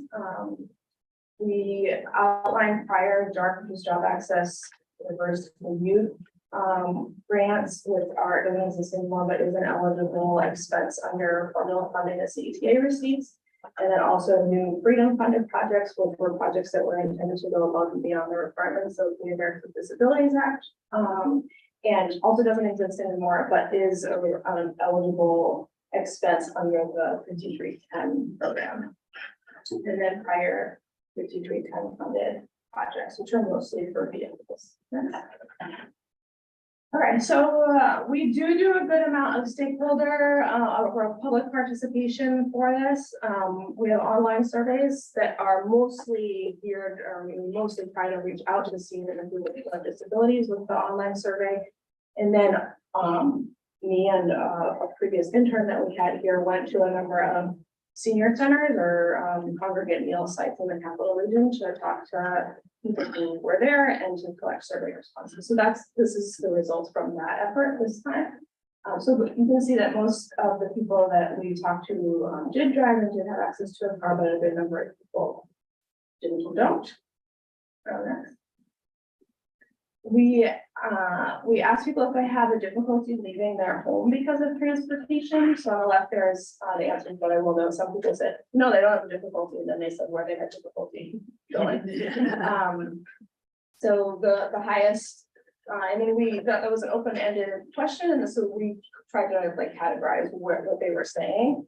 So the most frequent was medical, dental, and then shopping, and then anywhere. So those are people who don't have a car and live in a more rural area or have some kind of disabilities that can't walk, so they park up in their house.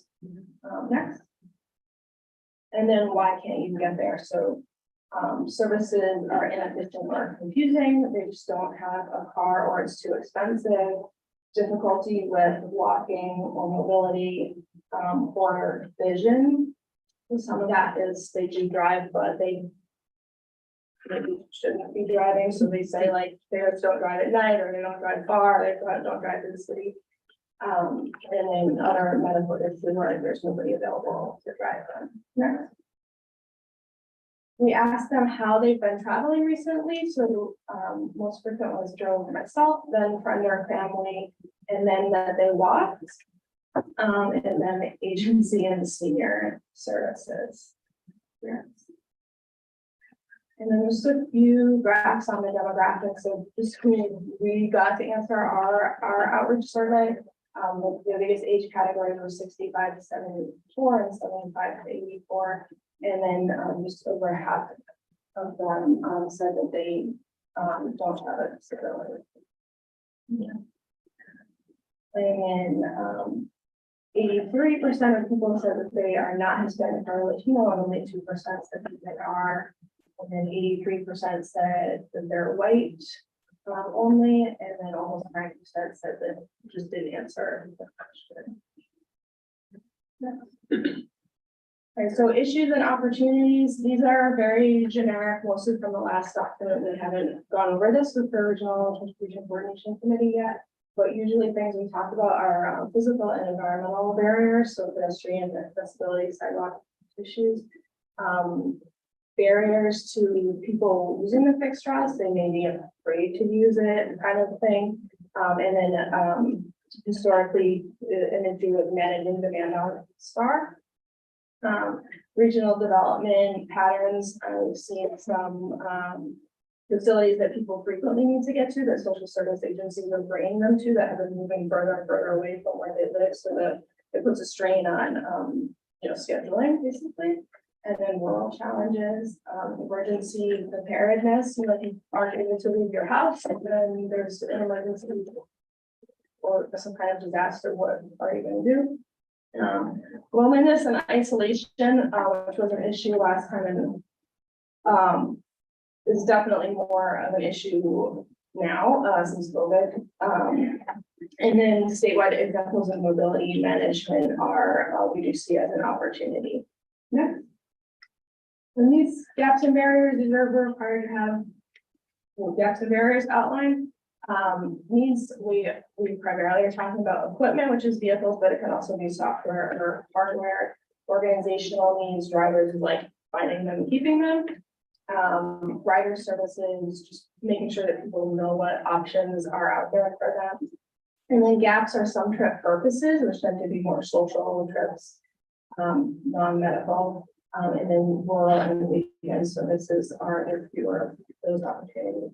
Barriers to coordination are funding silos, so there's different federal fund sources or state fund sources, but there's different requirements for it, and it makes it difficult to coordinate.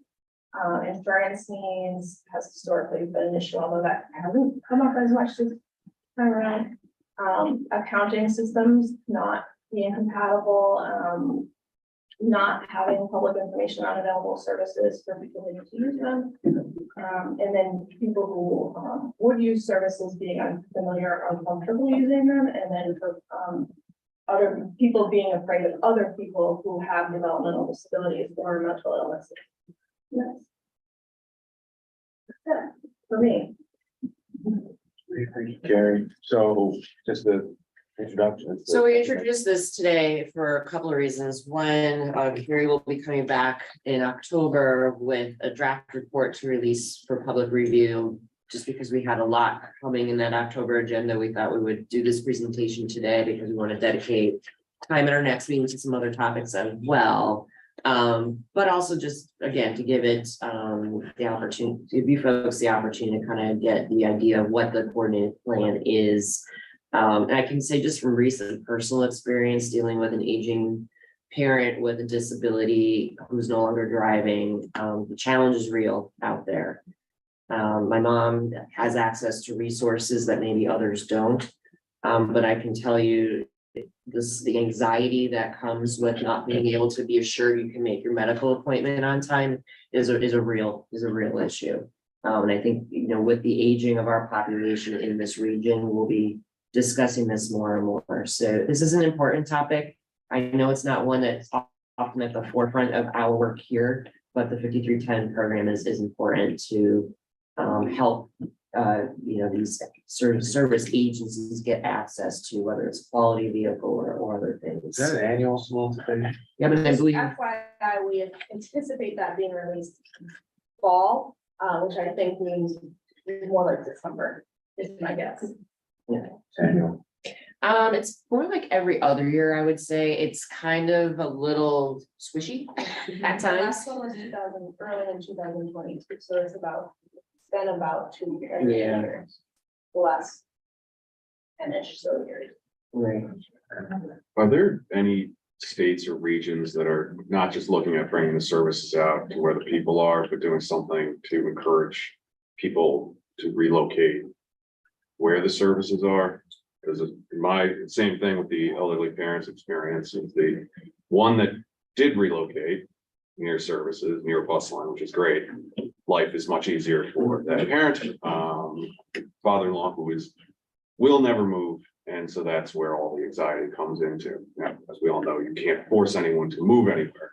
But is there anything that can anywhere that's looked at, you know, how you can put in programs in place or something to encourage someone to move and relocate. Really, to I those haven't, I mean, cities. really what you see is people advocating for older adults' ability to age in place, which is kind of the opposite. Yeah, So the New York State, well, New York State right now has undertaken a master plan for aging. And I'm participating in several work groups. And I did encounter significant pushback from the health community, saying that the state's policy is to facilitate aging in place. When I brought up the questions of providing incentives for people who are overhoused to get into a different living situation that would be better off as they age, it was almost like they looked at me like I had two heads. So, but there are some people on those committees who are of like minds to say that there should be some incentives, either tax incentives or other kind of incentives that would make it better, or at least more economically advantageous to encourage overhoused people to move closer to their transit and closer to services. Changing behavior is the toughest thing to do, as we all know, so there really needs to be some significant incentives to make that happen. I think there's also another idea that's percolated through those committees, and that is facilitating congregate housing in existing communities. So informal, people who are not related living together in a supportive sort of scenario, intergenerational living as well. But there's not going to be one easy answer. The big, challenge is that there's a complete lack of housing choice. Well, not a complete lack of housing choice, but in the minds of people, older people, there is a lack of housing choice because the only thing that they've ever known is their house in the suburbs. And I think it's the whatever they've ever known is a key point, because I can speak again from my mom's experience, moving from a suburban environment to the city of Albany where I live, and her eyes opened up when she realized she could walk to the Stewarts. She rode CDTA for the first time in her life and was able to get to St. Peter's, and she was like, wow, it's so easy to get around here. And it wasn't until she had that experience and was forced to do it that she realized, wow, I can be more independent here. But it's really hard to get, she's a parent of a planner, so she had a little coaching, but it's really hard to get most folks to see things other than what they've known. Yeah, as someone who's spent my career doing feasibility for senior housing, both market rate and subsidized.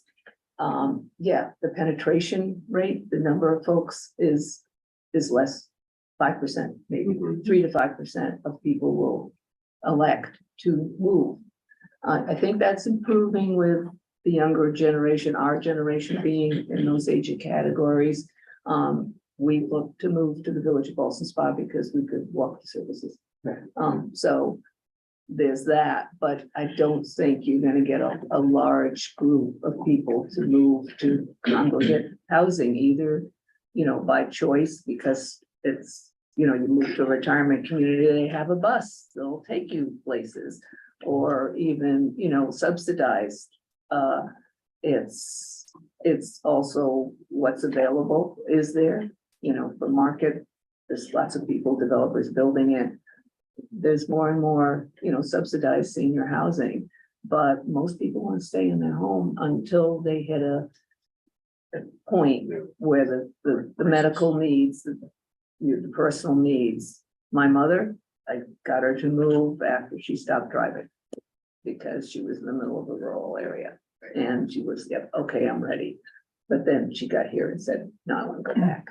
And she's over 100 years old and still talks about going back to her house. So that's a tough one. is there, not to belabor this, but is there a way?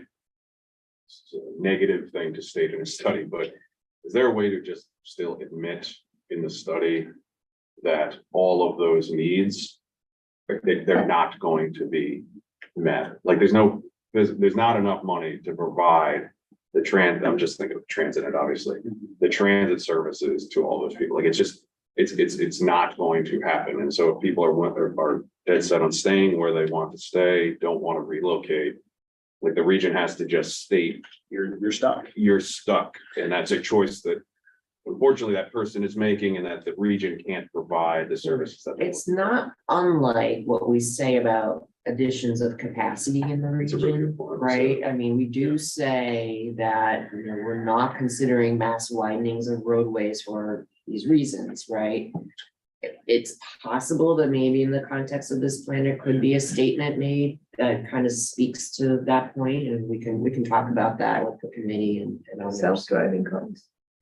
That would. Well, you know, and That's it. you know, You know, if you had self-driving cars, you could stay in your house and get in Right. that car and go wherever you wanted to. That's. right, the you know, Portland, and Depends we're on getting person, into sort of bigger long-range plan issues, because let's face it, if we continue down this path of just providing we're gonna use electric cars to get around greenhouse gas emissions, we're gonna use self-driving cars to get around where we're living.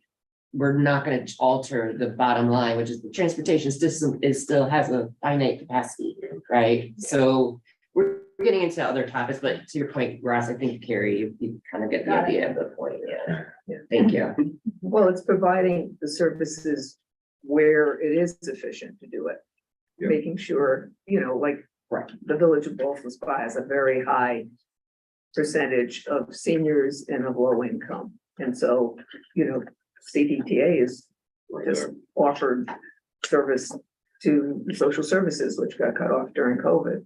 That's terrific, because there are that population exists.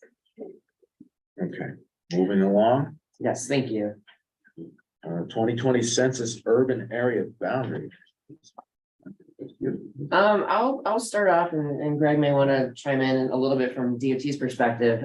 But so, you know, with the 2020 US Census, there are redefined urban area boundaries. It's based on the population per square mile in census blocks.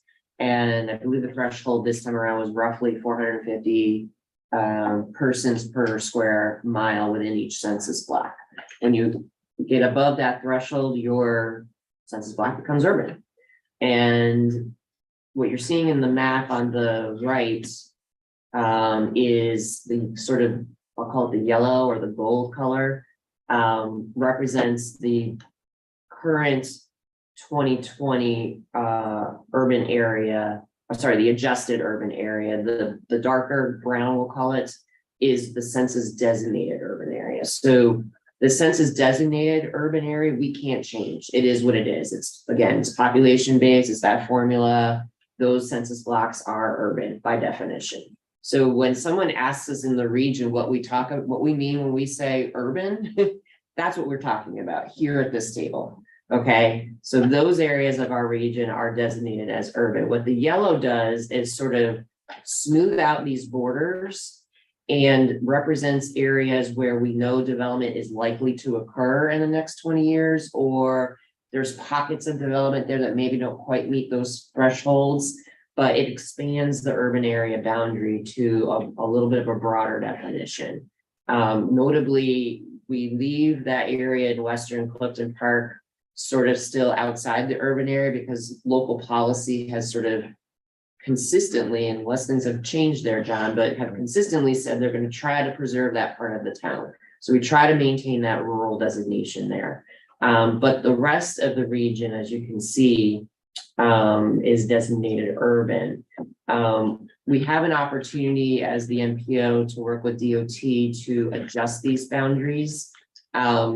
There were only 3 extremely minor adjustments that really aren't worth even mentioning here, other than to say we filled a couple of gaps where things didn't quite make sense from when you look at things very closely in a GIS map. Many of those changes were related to this area down here at the Rabina, what's called the Rabina Bethlehem urban area that also goes into Greene County, which is why we coordinate with DOT. And then there was one minor change here in Clifton Park. There's a little donut that kind of was left out there that we just connected. So, you know, this is the map that would show the adjusted urban area that we would use moving forward. The interesting thing that changed along in this census was sort of their definition. There used to be what we called large urban and smaller urban. Large urban was the Albany Schenectady urban area. That's the pocket there in the yellow. And then we had the Saratoga Springs urban area, which was the area in the sort of light blue. this time around, they eliminated what used to be called urban clusters. And also changed some of the definitions. So we have these two other urban areas. One is called Mechanicsville and one's called Ravenna Bethlehem. And I just sat through a webinar just yesterday with Federal Highway because all the MPOs want to know what's the funding implication of that. The first thing we were told is that there's no additional funding coming because you have this Mechanicsville and this Ravenna Bethlehem area.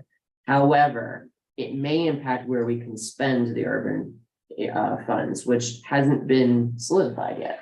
So, so we're going to learn more about this as it goes along. But I think the simplest way I can share it with you is that anything in the yellow and anything in the light blue qualify for any urban funds. So when we talk about the surface transportation program, we talk about those carbon reduction funds. The yellow and the blue areas are in Mechanicsville, the green, and Ravenna and Bethlehem, the purple, to be determined. So once we know more, we'll share that with you folks. But the good news is that our urban area was already pretty robust when we adjusted it back in 2010. That although we did have some population growth, particularly in Saratoga County, it was already encompassed in that expected area to be urbanized. So we didn't have huge swaths of land suddenly become urban. If anything, we had less, because the definitions that the census used this time to define an urban area actually were stricter. And what happened is probably most interesting thing that happened was outside of our region up in Glens Falls, MPO, because if you think about Lake George and the density of housing around the lake, a lot of that became urban now because of that density of housing, which was interesting. And that happened all across New York State and around the country. So that's where in some areas that didn't see true population growth, it was that definitional change that changed whether you consider it urban or rural. The other wacky thing they did was the federal highway bill created a new urban fund source. So the carbon spells it out most clearly here. Yes. You have large urban, there used to be just smaller. So large is 200 plus, 200,000 plus. Everything else was smaller than down to 5,000, second in an area. Don't get me going on how to calculate that, but what they did was they then divided it into 3 categories. So now the new highway bill is large urban is still 200 plus, medium urban, which is 50,000 to 200,000, and then small urban, which is now 5 to 50,000. So this new medium urban throws a little wrinkle in where Saratoga Springs falls into the medium urban bucket. But it sounds like in your mapping, Mechanicsville and Ravenna fall into small urban, right? Yeah. So that's why the funding piece for Mechanicsville and Ravenna to be determined. And I think the carbon funds still apply to Saratoga, even though technically small, medium. What we don't know is that the small urban is actually going to get applied just specifically to Mechanicsville and Ravenna. That's the question mark. So to be determined. But unfortunately, it's just changes in definitions. It doesn't bring new money to the region. Of course. And to be even more frank with you, when you look at what happened around the country, because of the population loss New York State experienced, and even though we did have growth in Saratoga County, the Albany Schenectady urban area did shrink ever so slightly. The balance of federal funding nationally is going to be changing, right? Texas and Florida are going to get a bigger share than New York. So it's going to impact things because we are shrinking as a state. If New York City didn't grow, we would be in serious trouble, to be totally honest. So, these are the conditions under which these population-based funding formulas are derived. It's one of the challenges when you're not growing as a state. All right. Moving along, summary of 2022-27 TIP project selection. Is that? Yeah, I mean, the charts here are available for you. There really were the usual minor cost increases and different changes to schedules for the most part. I don't think there was anything too significant that occurred. If you want to look at the details that are available. on our website. Again, we just share this with you for accountability, so you can see these minor adjustments might add up to bigger things. The largest one was this change in the Lark Street corridor project, which involved adding new local money from the city of Albany to help move this project along and fill a funding gap that probably arose from inflation and the other things we're talking about. Local project delivery. Right? Normally that would be Jacob, and again, on the screen, we don't have anybody presenting today, but if you go on the website, you can see the typical table that Jacob puts together. And and maybe now's a good time to get into it. With respect to project delivery, we do have an email coming to all local project sponsors regarding the status of your existing TIP projects. Greg, you want I'm to? gonna use the NISDOT part to talk about the STIP for August, so it's time to talk STIP performance. I've got two handouts coming around. The first one is for what the fiscal year we're in that is ending, and I got another one with a staple in it. It's the staple because it's too long.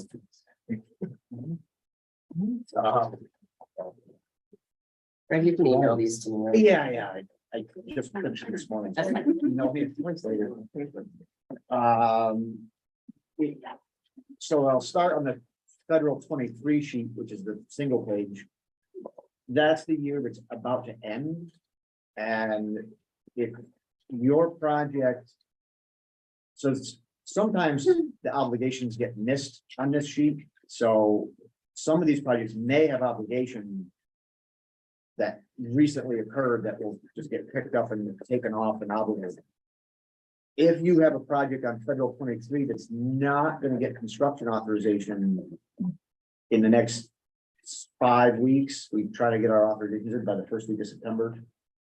If you're not getting authorization in the next 5 weeks, or you recently got authorization, or if you're not getting that, we have to move that federal fiscal year out of federal 23. If you got authorization or you're about to, then you can leave it where it is and we'll authorize it, and that's great. So that's the federal 23 picture. Like I said, there's not a lot here. I can just, by knowing this, I know a few of these do have obligations that we just have to pick up on our side and get them off this list. And you can see that on the NISDOT projects, I already put a proposed year in where we want to move our own projects that aren't getting obligated. So we'll have Wolf and Jacob and move our projects. And this is similar to what he'll be sending out in a couple of weeks to help with this effort. On the 24 list, which is the stapled 2-pager, there's 37 lines, and a couple of projects that have 2 lines because of different fund sources, but there's over 30 projects going into next federal fiscal year. We should move anything with any hint of risk out of federal fiscal year 24 in the interest of keeping our unamended STIP performance good. So if any of your projects have a right-of-way issue or something major to still resolve, as we look forward to the next federal year, I would ask that you consider moving to federal 25 at least. And then if you solve the challenges you're facing, we can just move it back into 24 when you deliver a project. But if there's any hint of risk, we ask that you move your local project out of next year. Because on October 1, Federal Highway takes a snapshot of the program and then they compare what we actually did to it. That's going to be unamended STIP performance. So their goal is to deliver 75% of what is on the federal year on October 1st by the following October 1st. Does that make sense? I know it's an annual conversation. I try not to confuse it too much. But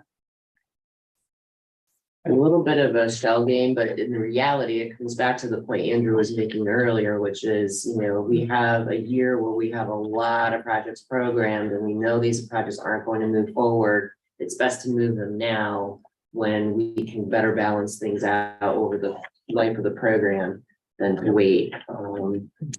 And, you know, as you saw with the Sunnyside Road project example, there's one that we already know, oh, yeah, they're moving it out, right? So we anticipate there are probably others lurking out there that, for schedule reasons, will I do ship it outward.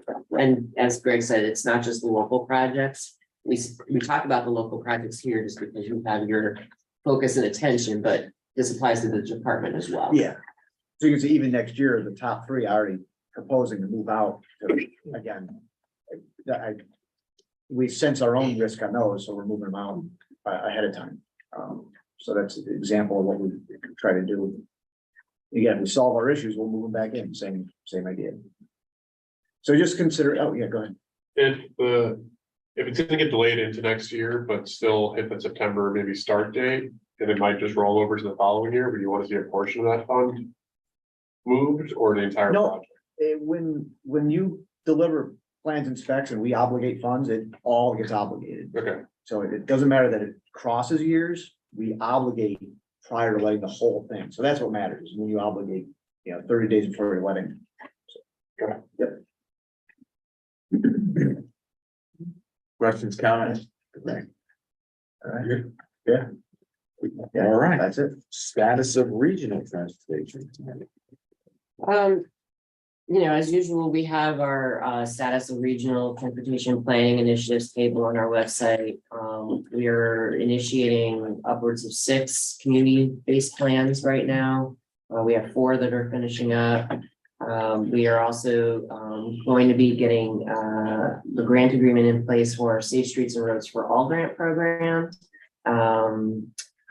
We'll be launching into some additional planning work in the fall, and then we have, regionally speaking, a number of initiatives, including the DOT 787 and 378 health studies, CDTA with its transit development plan and DRT planning work.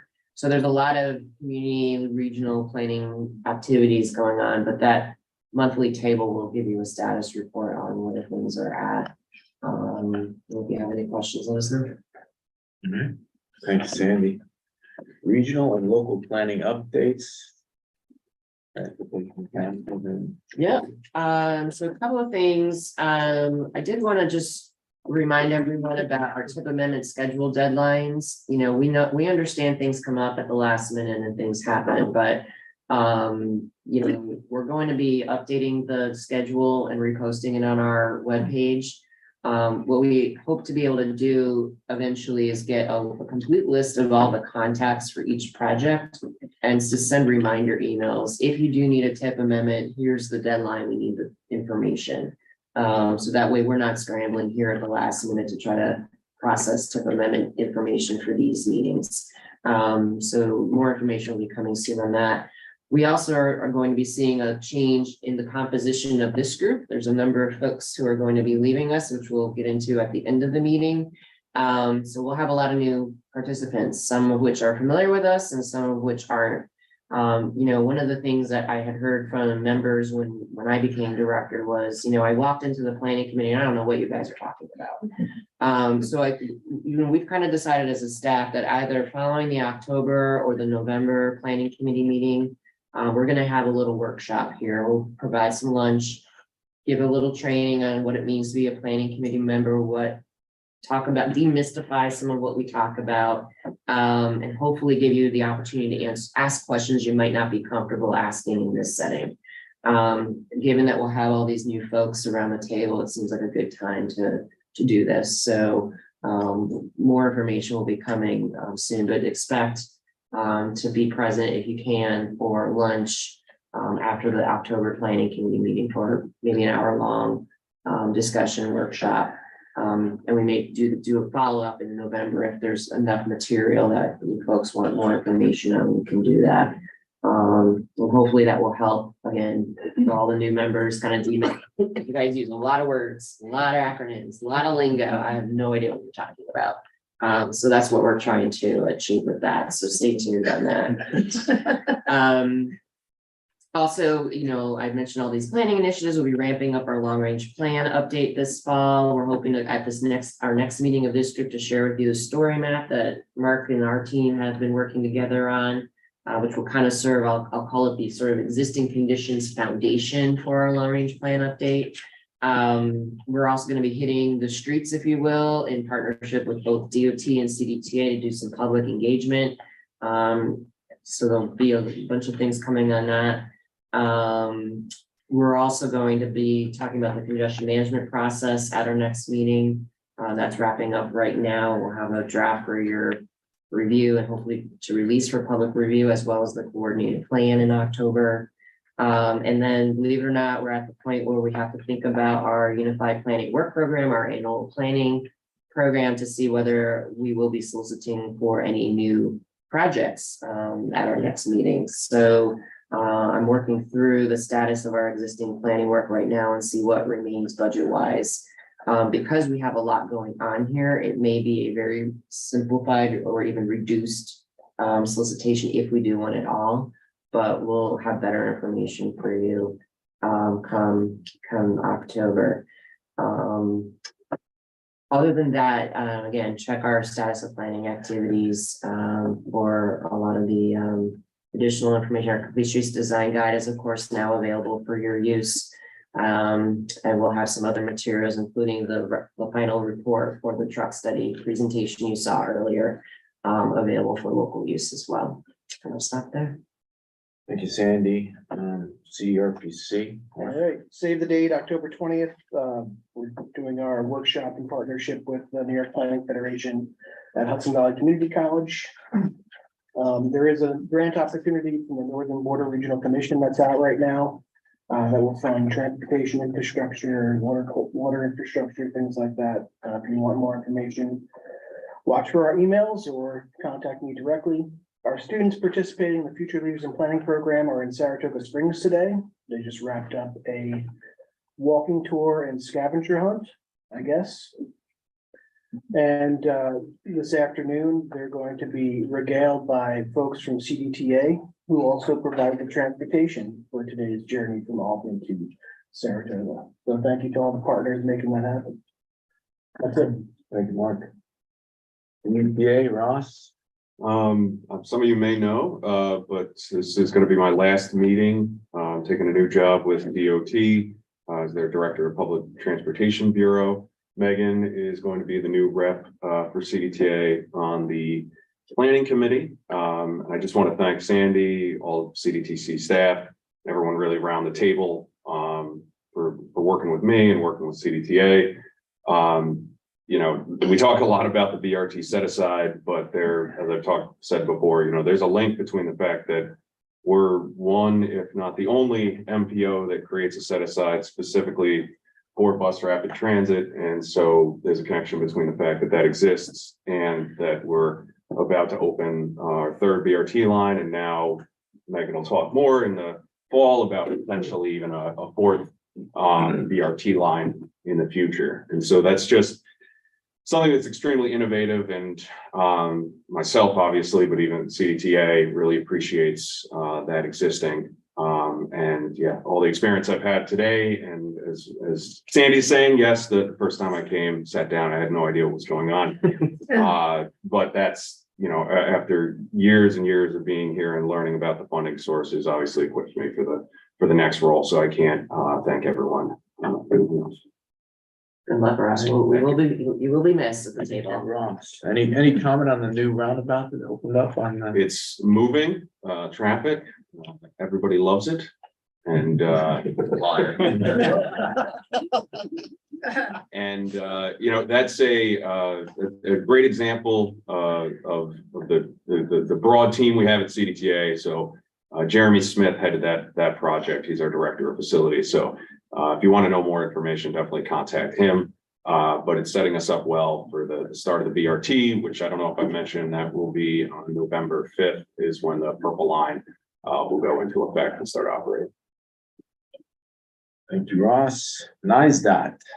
Boy, I'm gonna try and be brief, but our Reimagined 77 study is our road show continues. We had our first open house on June 27th. We followed up with another open house, the Albany Housing Authority, on July 19th. We met in person with the Arbor Hill Neighborhood Association. Last night, we were at 2 of the National Night Outs. and Arbor Hill in the south end.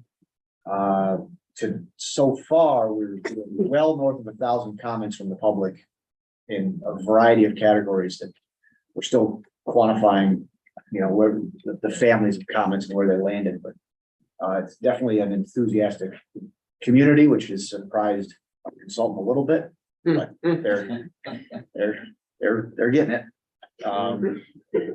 Where'd they come from? Under a rock? No, I mean, no, they came from Syracuse, and as it was robust in the end, in the beginning, it was not this robust. And this is robust early in the process, so Lessons learned. yeah.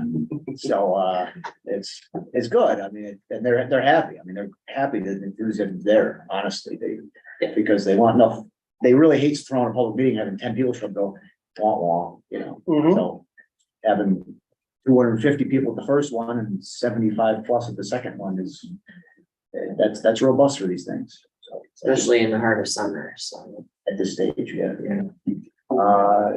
We'll be meeting with some other neighborhood associations in September. Stay tuned for our municipal partners that we're gonna schedule a group municipal meeting. We're hoping towards the end of August. Followed by some other meetings in the subsequent weeks.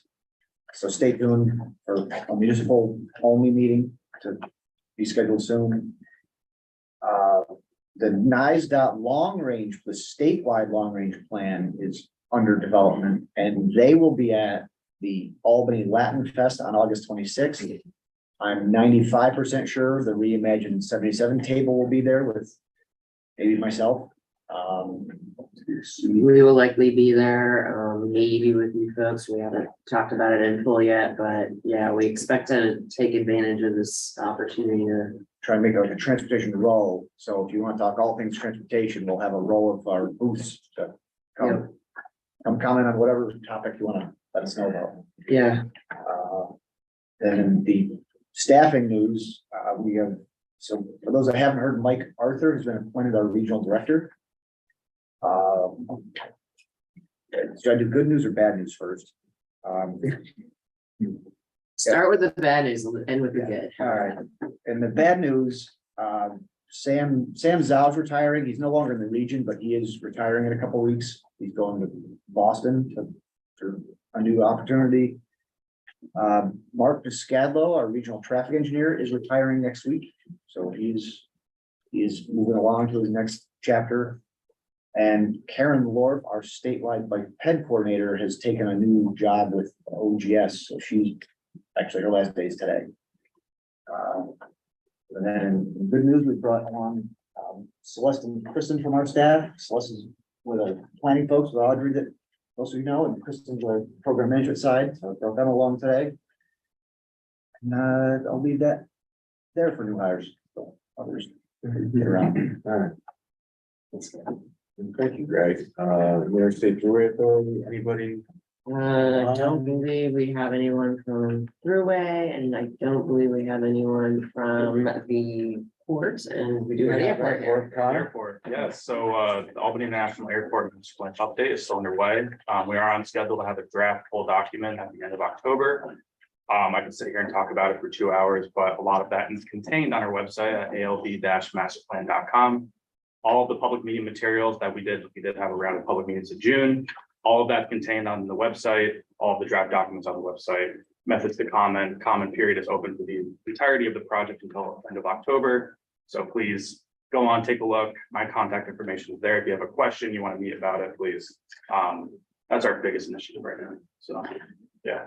Maybe we can talk following the meeting to see if a meeting at our presentation to our September policy board master plan might be. Yeah. See if that's good timing for you. Yeah. Let's talk. All right. Yes, thanks. The local government, anybody have anything to share? No? Okay. Upcoming events. We have the coordination committee meeting, August 7th, freight advisory, August 16th, policy board, September 7th. And two quick things, may have noticed, we spoke earlier, Mike Valentine, tomorrow is his last official day of work, but he opted not to join us today, so I couldn't rib him for leaving us. But I do want to wish him well and welcome Kim, who will be taking his place on the planning committee. And also, you might have some news to share over there. Yes, this will be my last meeting representing the city of Albany. I'll be moving on the DOT local project. This is Bill Trudeau next to me. Bill will be representing the city in the future. And just wanted to thank everyone. Go back to that first meeting. I spent hours. I left here. I spent hours looking up acronyms. I'm like, oh, okay, I get it. Now I know what those first 3 sentences even said. But going back, want to thank everybody. It's been a great opportunity and fantastic. Thank you. Thanks. Hoping Randy's gonna help transition to local projects as Lorenzo heads for his retirement, so. What are you guys doing to convince people to go over to the dark side? They're hitting this pesky 55 and it's a lot more lucrative to do so. Yeah. It's eligible to go. Yeah, anything else? I think that is. We're good. Can I get a motion to adjourn? That's appropriate. All those in favor, aye? Thank you. We'll see you shortly. Thanks, everybody. October or policy board in September. Congratulations, Randy.